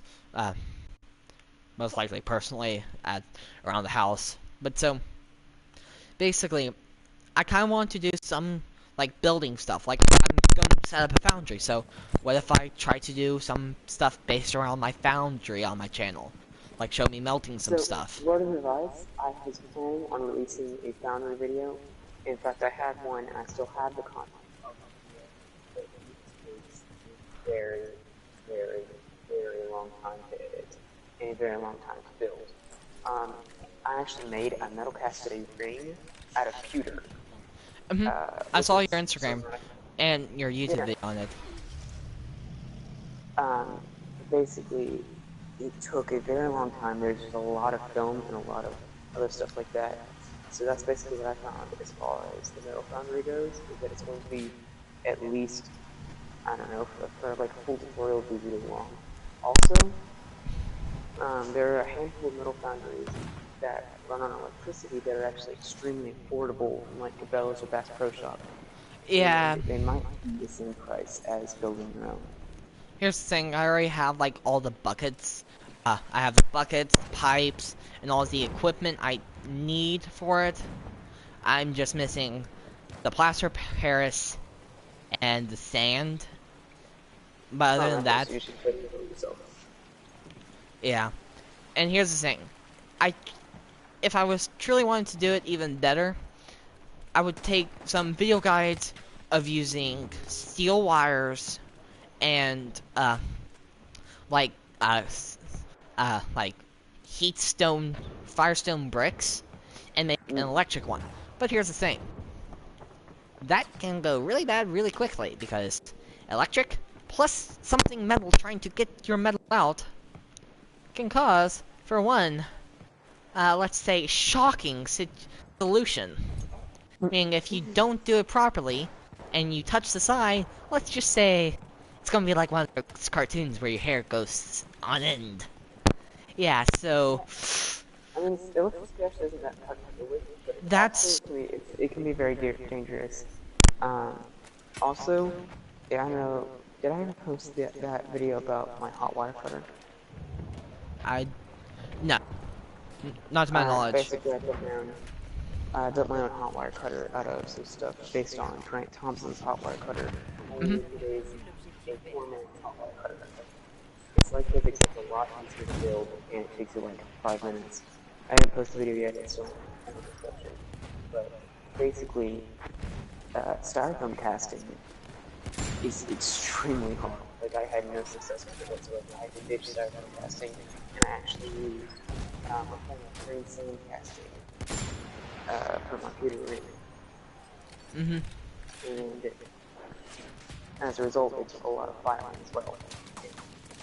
Yeah, because you can get impurity in it. Yeah, here's what I'm probably gonna do for my casting, cause see, I want to give my cousin a custom casted Disney castle, cause that's one of the things I made when I was at this 3D printing like summer camp. I 3D printed myself not just a Disney castle, like, I mean, I have a bag of 80 Mickey heads. Oh. Like, little guys, you know. It sounds like you're coming from a bag of chips or something like that. I have no idea. But, so, basically, one of the things that we did was we had to make, like, isohedron type shape. It had, like, several sides. And, basically, I decided to cut out, make my entire shape Mickey heads. So, I have, like, 72 small Mickey heads. There's only one that has an ear removed. And 80 big Mickey heads. Or, sorry, 8 big Mickey heads. So, yeah, I have a lot of Disney stuff. It's not everything that I made. I made a few, like, 3D Plants vs. Zombie stuff. But most of the things I made were, Disney-based. So, like, I'm actually planning on, making my cousin a little Cinderella castle that is a negative space of Mickey head. And so, I use my 3D printer here, and I already have the, the items I'll use to cast down. All I need now is, well, A, my foundry to be up, and 2, what I'm going to use as my cast is I'm probably going to take some of the material that you use, in the foundry, the, not, like Firestone, but, like, not refractory cement, but, like, the place sand and plaster of Paris, which is a refractory cement of sorts. It's not like professional grade, which is way better, but also you're talking about an arm and a leg almost, which is something I can't afford to lose. Well, you know, my dad is paying for it, so maybe I'll try to convince him, hey, let's make sure that my foundry has some longevity. Let's get some foundry cement, or that kind of stuff. So what you can do to get a feel of casting, and that's basically what I did, is I took pewter and I melted it down. I could just warm up the point, and that kind of gave me a feel of like a cast with some other metals like aluminum. Pewter is a lot heavier than anything else you're going to be using, but finding is the biggest trick, because pewter is not all created equal. I have like 5 pounds of the wrong type of pewter that I bought. Because I thought it was like this massive dinner plate made out of pewter, but the lead content was off, and so it has a much higher melting point and it won't melt on your stovetop. And so it's like a very specific type of pewter you have to get. Yeah. But so, what I'm actually planning on doing is I'm going to take my little 3D printed Cinderella castle and take the stuff that I make my foundry out of and pour that around it, around the castle, to make a negative cast. Or, yeah, I think it's a negative. Yeah, is it a negative or a positive cast? Whichever one it is.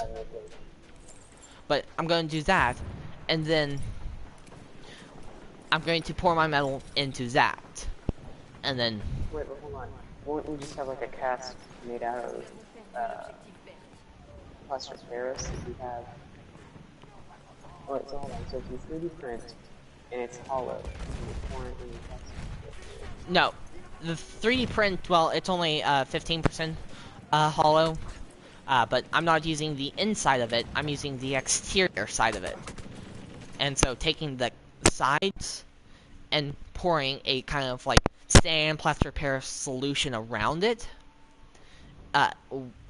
Well, sand plaster Paris and water solution, and then when that hardens, I'll give it like a day to harden. So tomorrow, all I have to do that I know of is, like, for work wise, I'm going to finish up my map. All I have to do is like,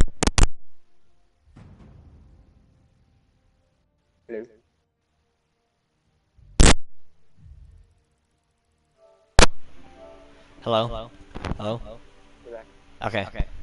So, One thing you said was something about plaster Paris, and we went, okay, so tomorrow, all I have to do for my math packet is, so tomorrow, work-wise, I need to complete my math packet, which basically take a fresh printed copy of, like, the, where it gives you the problems and solutions, and I have to circle neatly my answers. And I think, for school, work-wise, I think that's all I have to do. I might want to start, reading the audiobook, which is 2 hours long, of The Reason in the Sun, which I might do tomorrow, or Monday. I just watched the play. The play's so much better. And honestly, it's so confusing when things going on. Right, but I'm going to have the audiobook read to me, so, because, here's the thing.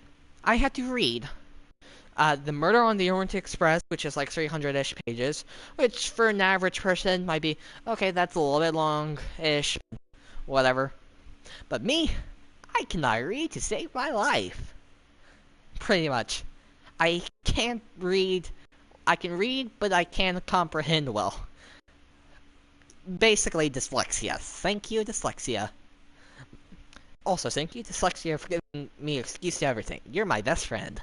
But, so, I had to read that, and I did very little comprehending. Like, it was my free-to-read book, so, like, you know, you have to go in one day, and you'll talk, in, like, a group about it. And, like, if you have good notes, like, you'll do better in it. Here's the thing. If it was an audiobook that I read the entire time, I could probably have more notes than I do. I have 3 notes, sticky notes in it with not a lot of information entirely. Like, one's just saying the opening scene is different from the movie, or the movie's opening scene is different from the book. And the movie, they're on a boat going to Istanbul, and in the book, they're in a train, and they're at a stop when the initial conversation between 2 people take place. So, that's like one of my comments. And another is like foreshadowing, something about death or something. So, like, and those 2, I was listening to an audiobook, and the foreshadowing was pretty much what the person who was reading the audiobook said. Like, it was more of a teacher reading it, so, to her class kind of thing, on YouTube, so, yeah, she said, yeah, you might want to remember this. This is kind of like foreshadowing for the book, because, you know, the name of the book is Murder. So, Yeah. Then I have one sticky note at the very end of my paper, or at the very end of the book. I forget what he even said, but see, I have 3 sticky notes. I would probably have at least 1 or 2 a chapter if it was read to me. Basically, I do not read well. Or, I can read, it just takes me A, slower, and B, harder to comprehend. Like, some people might be getting an entire novel's worth of, comprehension, when I'm only getting, like, not even a paragraph, you would say. So, yeah, I can see that. Yeah, dyslexia really makes it harder for me to comprehend stuff. But would I trade dyslexia for another thing? No. Dyslexia is, in all honesty, is fine. It's just, it's a It could be first. a lot worse. Yes. Granted, I think I do actually have some other, like, sayings tacked on the side, because dyslexia is not a, this is all you get kind of thing. It's more of, yeah, you get this and this kind of thing. So, like, OCD and possibly even a hint of ADHD, or ADD. I never been tested for that. But most likely it's just, OCD. I know I definitely have OCD. So, yeah. Fun. Oh, and for some reason, when I was in Arizona, we were, at this, restaurant, and it was by, I don't know, it's a big chain there. This one person has... No, not In-N-Out. Like, it was a nice restaurant. Like, not necessarily soon time-worthy, but not, casual, you just, finished a basketball game on that kind of shorts. It's... No. It's always Waffle House, because Waffle House is very classy and nice. No, I forget the name of it, but it's by the same person, and... Okay, so, if you really want to know who to buy, basically, so, find the hotel, in, Sedona, so Sedona Hilton, and there will be kind of a, I believe it's a roundabout. There's a lot of roundabouts there. I do not know why, but it's a little crazy how many roundabouts they have. Like, in one road, I counted 5. And that didn't even get you to kind of the big area of Sedona. So, basically, if you find the Hilton in Sedona, then what you have to do is kind of go out to the entrance of it, and on the map, and there'll be this Italian restaurant. If you can find who the owner of that restaurant is, you can find a list of her other restaurants. She has another restaurant, which I believe is Mediterranean-based, and... She needs to work on a marketing. What? You know, if she needs to find a list of other restaurants, she needs to work on her marketing. It sounds like you're going through, you know... No, I don't... See, I could probably tell you, but I don't remember the name of it off my head. But it's a really nice restaurant, and it's near Thunder Mountain. It has a really good view of Thunder Mountain, or Capitol Butte. Whichever one you want to call it. But mainly Thunder Mountain. Most people call it Thunder Mountain. But yeah. Well, that's a really hard mountain if you ever want to climb it. I didn't even climb it. See, no guides will actually take you up Thunder Mountain. Also, it has a really bad record. 2 deaths. Pretty much per year. Yeah, 2 deaths a year. 1 death is just because, people goofing off. The other death is because, well, you can think of another reason why someone would jump off a mountain. Yeah. See, I'm not even going to say the word because, oh, you said this word? Bad on you, says YouTube. Bad on you. You shall die for it.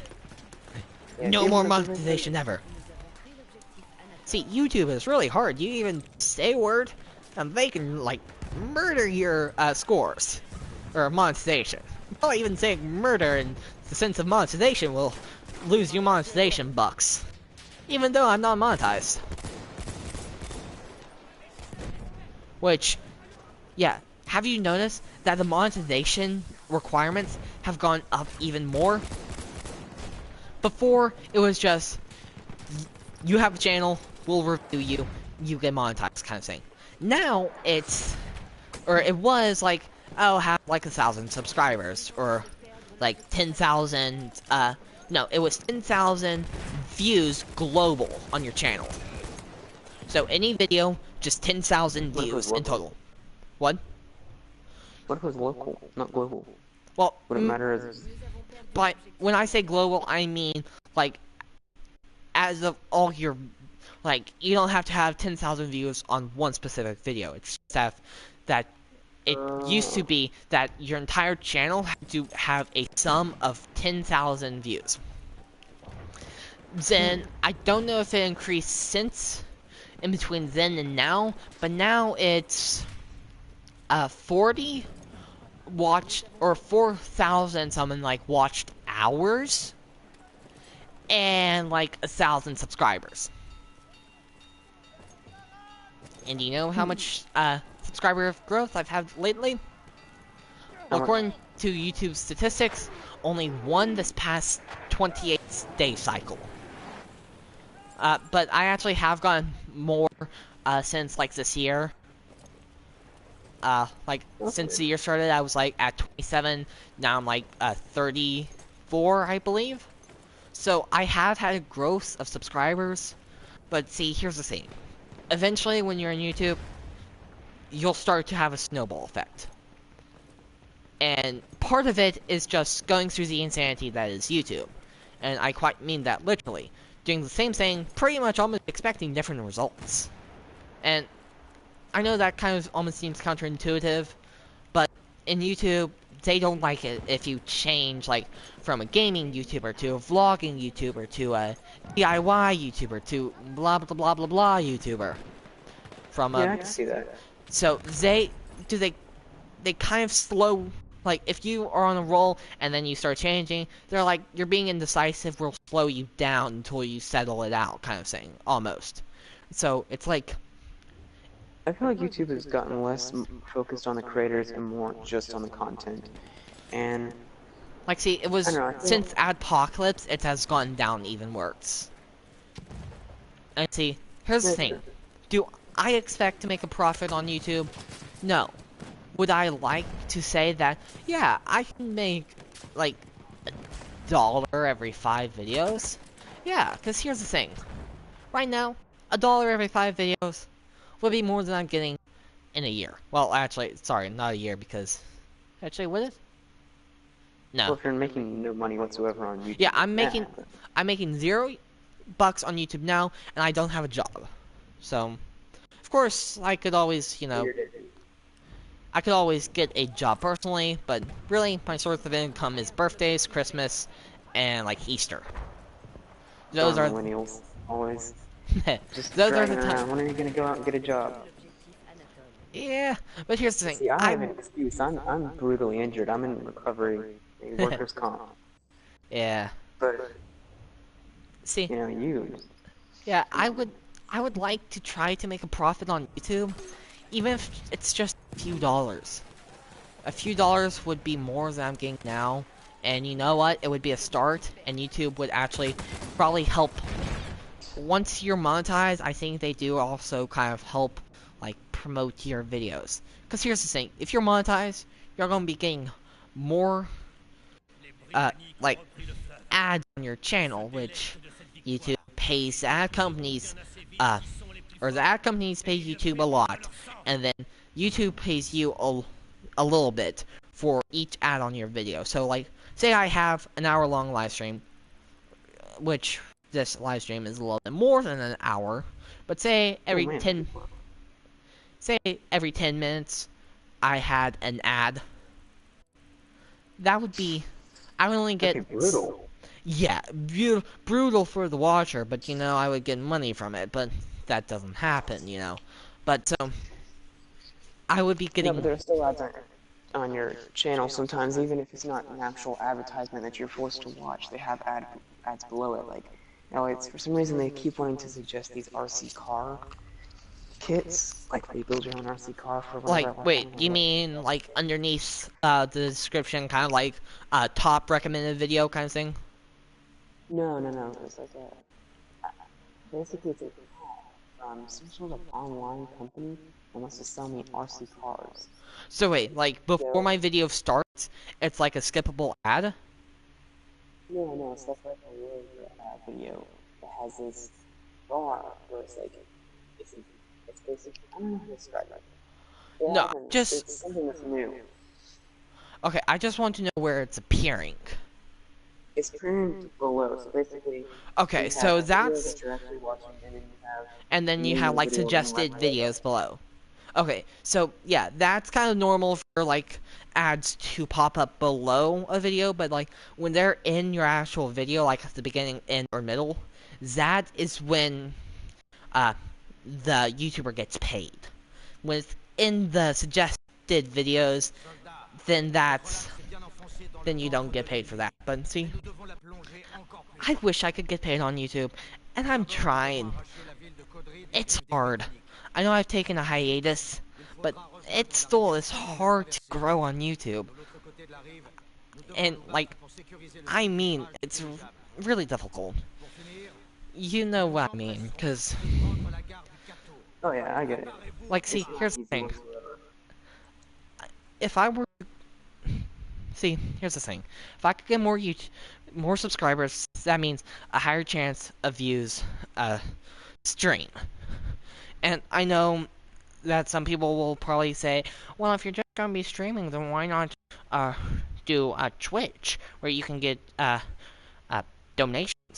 Well, And it would have been you better. had it right there, donations. Meaning, YouTube, you post a video, you can't get money from it. I'm not donating any money to consumer reports. I'm not donating any money. Yeah, so, like, Twitch, it's when people subscribe to you for perks, and when people, well, donate money to you. And is that rare to see in a streamer's live stream? No. If you're cozy. Yes, if you're popular. But if you're a startup streamer, like I would be if I started Twitch, would it be rare? Yes. Sure, of course, you might have the YouTubers or streamers, like, I think I saw a video once where, or just saw the name of it, where, like, Sky Does Minecraft donated a lot of money to this Minecraft streamer on Twitch. And he was like at the bottom of the total. Yeah, sure. Can that happen? Yes. Is that extremely rare? Absolutely. You go win the lottery too, but you know. Yeah. But see, the lottery is basically better than Twitch. Actually, no, it's not. Hopefully it's not the other lottery where you get stoned. Yeah. So see, yeah, because I do Twitch. Yeah, there's an option for me to do Twitch from my PlayStation, which is good, yes. See, I would actually want to get better content on YouTube, like do regular video kind of things. But here's the thing. For me to really do that efficiently, I would need like a computer or desktop kind of thing. Mainly computer desktop. I don't have one. I have my from 5 years ago. Oh yeah. I mean, you have a MacBook and you have a Dell. Well, MacBook's not really a gaming computer.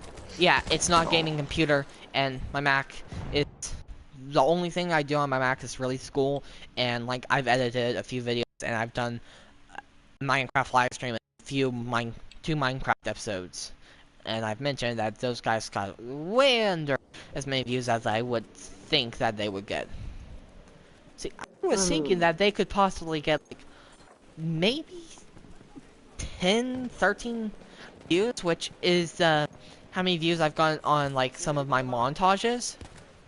I got like my first montage I believe was like 12, 13 views within a little bit. Because I mean, you have a short video and someone likes it, you can watch it over and over again. Like, see, My first video, 12 minutes. Oh, but That's my pretty first long video. video, 1 minute. 1 minute, 52 seconds, I believe. So, you could honestly, if it was good, you could just continue watching it over and over and over again. But, see, I saw Zedzo's would have also gotten more views, because, you know, like, on YouTube sometimes, like, you do a montage. Like, lots of people do like montages, actually, on YouTube. And That's actually, because they don't want to go watch like a 2 hour long lecture. Like this is way above something I would watch. yeah, There have see, been times that I haven't watched videos simply because they're 7 minutes long, and I don't feel like watching a 7 minute long video.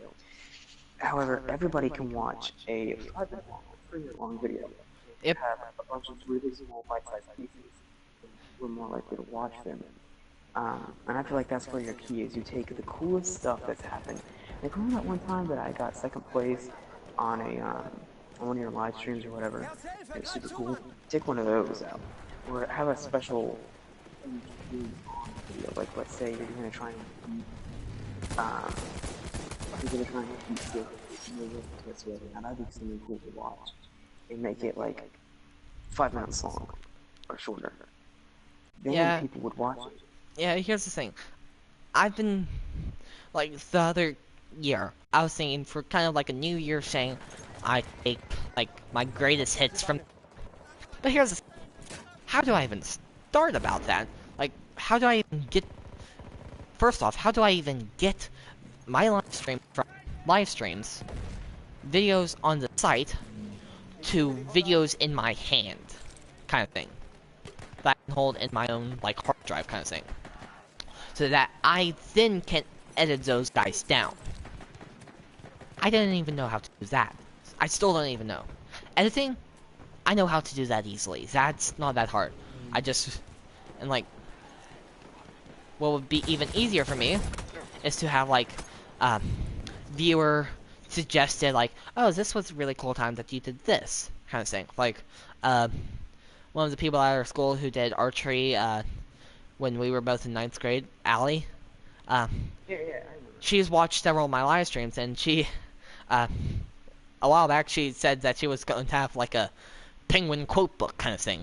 I don't know if she ever follows through with that, but I know that I did get a few messages from her, and they were some pretty good, like, live stream quotes. And, like, I forget what all they were, but, see, like, that could even be a start for me. Just get, like, kind of like that. That person? No. Right? But, so, you know, That actually wasn't such a bad idea. Like, a cool group that's definitely really cool.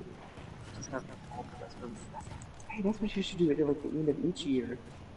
kind of have, like, a recap of my video. But, of course, like, Yeah. you know what you were saying, like, people don't want to sit through, like, a 2-hour-long video, which is basically what people are sitting through now. This has been over, like, 2-ish hours. Yeah, I think I started at, like, 11, so it is now, 1. So, yeah. That's over a 2-hour video. And yeah, I've seen some people do, like, year recaps, or as the best of their channel of that year, kind of thing. And it was like an hour or so long. Did I watch them? Yeah, sure. But, yeah, see, So it's like an hour. yeah, here's the thing. I think the Screen Slayer puts it perfectly. Even though I haven't seen that movie yet, I know. Wait, I haven't. Incredibles yet? No, I haven't seen Incredibles 2. I haven't seen it. You haven't seen it? We saw it like opening week. I know. My sister saw it, and she was babysitting people. She didn't even say, "Hey, you want to come with me?" No, because I was in class, driver's ed class, opening week, Let's say. and I so wanted to see it. Yeah, I've already seen spoilers of it. I spoiled it for myself. Thank you, Super Common Brothers. I gave you a view. See, I actually like their channel, and I like the Super Controller. I haven't seen their like personal like vlogs, but I'm at least following one of them on Instagram, and like they're cool people. But so, you know, I watched their video where they kind of recapped it, and one thing that they said, that the screens, so during the fire by battle with Helen and the Screen Slayer, there's lots of action going on left and right of the screen, which is distracting you from distracting the monologue. And I believe she said somewhere, the Screen Slayer said somewhere else, you don't play games, you watch game shows. You don't have talks, you watch talk shows. Basically, and also in the final battle, it proved it. Like, see, here's the thing. The Murder on the Orient Express book versus movie. The book was them sitting in the dining car just talking with other people. The Murder on the Orient Express, the movie, they were up and about, going to different locations in every interrogation, and they were continuously... in drama class. Have you ever been in one of those school plays? I don't think so. But so, No, no. basically... And basically that's the first thing I taught you is it gets boring if it's just you guys talking. So you have to act with what you mean. Yeah, so... And basically that's showing people's attention span these days.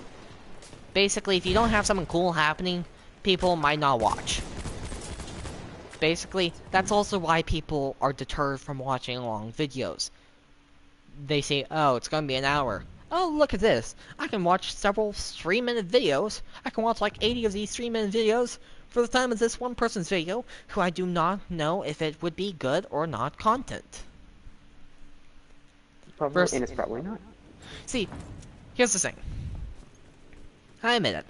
I don't sleep easily, and that's due to many different problems. One of them is because I watch, and I need to stop, like, watching videos, like, near bedtime and late and the other after. reason is because you're staying up until 2 o'clock with your best friend, you know. No, this is during summer. But, yeah. like, see, the other night I went in bed, like, later, and I was up till 1 in the morning playing on my own, on the Switch, Fortnite. But so, what I did was, when I got in bed, I was like, I'm not tired, so I pulled up my phone, put on a video. And the video was like, I forget, I know that eventually somehow I got to, like, the Got Talent channel, doing, like... America's Got Talent? America's Got Talent, Britain's Got Talent, you name it, Got Talent. Basically, they do recaps of the Got Talent shows, so, like, there were lots of, like, top 10 acts that wowed the judges, or, top 10 surprising acts, kind of thing. And I just kept watching those. Like, see, like, from the, escape artists, from the magicians, from the comedians. I kind of just kept on flipping through them, because... well, they're good, they're clean, 90% of the time, AGT and BGT and, you name a letter, GT, GTA. Except that letter. G. What's with A in this? In the, ratings? You think really this was A? No, I don't. I actually don't know. But so, like, I was up later that I probably shouldn't be. Like, I should probably, after this game, or maybe the next game. Okay, maybe not this game, but maybe 2 more games, maybe. I'll end the live stream. But see, here's the thing. But here's, yeah, kind of like that. So, here's the thing. I'll probably go to bed, and I'll try to go to bed, but I also might watch a video on my phone. 1 video turns to 2. 2 turns to 4. 4 turns to 8. 8 turns to 16. And eventually... you know you're watching America's Got Talent best clips. No, I'm not saying that. I'm just saying that over time, you just keep on watching videos that, like, say, suggest, or that appears in below it. And you're like, ooh, this looks fun. Ooh, that looks fun. Ooh, I want to check this out. Blah, blah, blah, blah, blah. You get it? And so, yeah, it's... So, see, that's the thing. If you see, oh, this video is going to take an hour, you may or may not watch it. But if you see... not.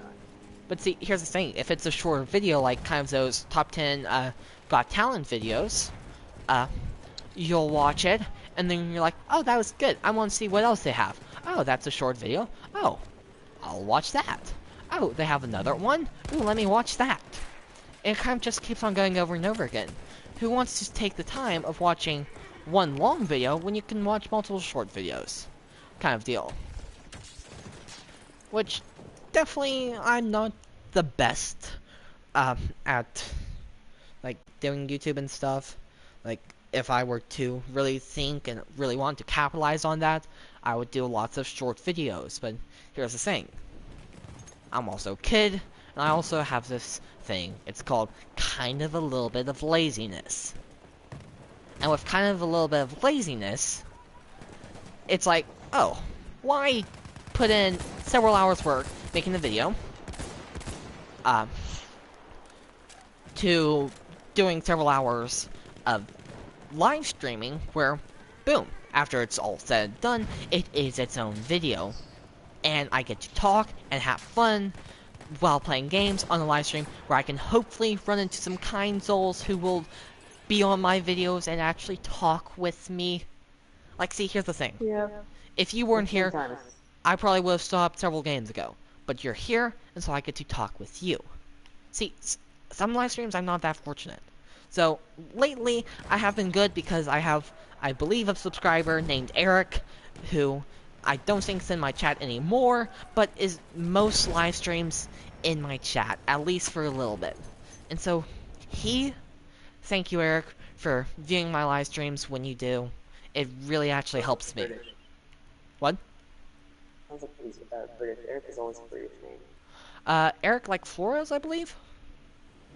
I don't know. I don't know where he's from, but I think he's from Americas. I know that he's in America. 6 people. Yeah. So wait, what's the number? Let's look at the most number of views you have. 40 something. And see, then I tried to capitalize that because that was on a live stream midday of Garden Warfare 2. I tried to capitalize that, the next video got 20. And then it just somehow almost got back to my regular count of only a few. And here's the thing, I do bolster... See, I'm not necessarily bolstering my views, I'm using my phone on my video as a chat function, so I can read people's chat, which also happens to count for my views. It counts at I have 1 viewer right now, and if you were on, I would have 2. Plus, it would count for... It would also count for our my collective time on this as using my chat function. Even though I am not watching it, it is my chat, and I get to read the chat when it pops up.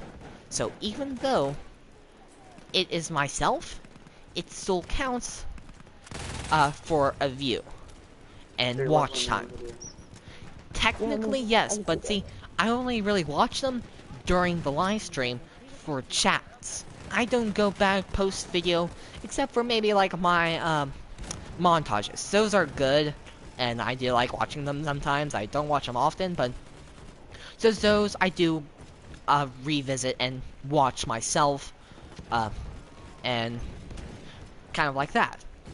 But with my live streams, I watch it during the moment and done with it. I really don't look at it again, which, you know, is part good, part bad. See, if I were to watch my own live stream, I could possibly... My dad says I should watch my own videos so that I can see what I'm doing and learn from my mistakes, kind of thing. But... No, that is very, very accurate. I rewatch all the videos before I post them just to make sure I have everything down. Yeah, but... Is, you never know what's going to get popular. Like, for instance, my scuba diving video. There's a sniper over here. Basically, 1 second. I got more views on that than any other video I had. Now, I don't know why, but I did. You know how? And when I made the foldable skateboard, basically somebody subscribed to my video just because of that, and I know it's just because of that, because he watched the video and then he subscribed. And he also is very into skateboarding because apparently I look on his YouTube channel. I know he does some little skateboarding. I can't remember what. So it's kind of a throw of the dice. You know how you're saying it's doing the same thing over and over again, expecting different results. it's not quite the same because you're not doing the same thing. You're doing a very similar thing a bunch of different ways to see exactly what brings the best outcome. And I see, think the from biggest problem, oh sorry, yeah, the biggest problem YouTube has had is trying to find that sweet, sweet algorithm that makes a great video. Nous avons pris l'objectif Anatole. yeah, for me, it more is insanity because you're using different products that you're making. Me, I'm playing pretty much the same games over and over again, kind of thing. But yes, it's part insanity, due to the definition of insanity, doing the same thing over and over again, expecting different results. Yes. Do I do the same things over again? Yes. But here's the things with live streams versus videos. Videos, you can pretty much, you don't like something, you cut it out and replace it with something you do like. Say, oh, this one match, I died 18 times. I don't want to show me dying 18 times, so let me spice it up so it looks like I never died during the entire game. With just some clever splicing, I never died. So, but see, with live streams, it's kind of in the moment, oh yeah, I'm doing this now. So everyone can see my flaws, kind of thing. And so, that's kind of the difference. With, like, YouTube videos, you can customize them, and you don't like how you did that one take, oh, I'll scrap this footage and let me do another take. But with live streaming, it is what you get. You play Battlefield 1 10 times, 10 different streams. One stream, you might be lucky and get 10 views. Another stream, you might get super lucky and get 20. The next 5 streams, you get nothing. Or very little streams. See, that's kind of why I almost change up games. Because, A, it's not really because it's what's... See, for me, I don't really have any popular videos, live stream videos. It's kind of just, I work with the flow, and if someone does good, like, like my Garden Warfare, video that got 40 views. It did really good, so I played it again the next day. I got half the views I got the first time. So, but still, I ran with it. But here's the thing. That could just be some people trying to find a video that of their own, like, person that they watch. And they're just going through looking at, oh, this looks exciting. Oh, this is not what I want. Or, oh, I speak a different language, I can't understand them, kind of thing. But this looks cool and interesting. Not saying that's necessarily always the case, because honestly, the biggest majority, like 99.7% of my viewers, are from America, and the other are just those times that people accidentally click on your videos. I might have to cut this video a little short because I've just been informed that it is 2:30 at night and I'm down. So, I'm gonna go ahead and die right now. Yeah. Okay. I know. Let me finish this game. Okay, done. Okay. Well, guys, I've just been informed that it is 2:30 and I gotta go. So, you know what, guys? I enjoyed talking with you. Walker, I enjoyed talking with you. I hope we can do it again. I don't know if you'll hear this or not, but I enjoyed doing it with all of you guys. And remember, guys, take it easy.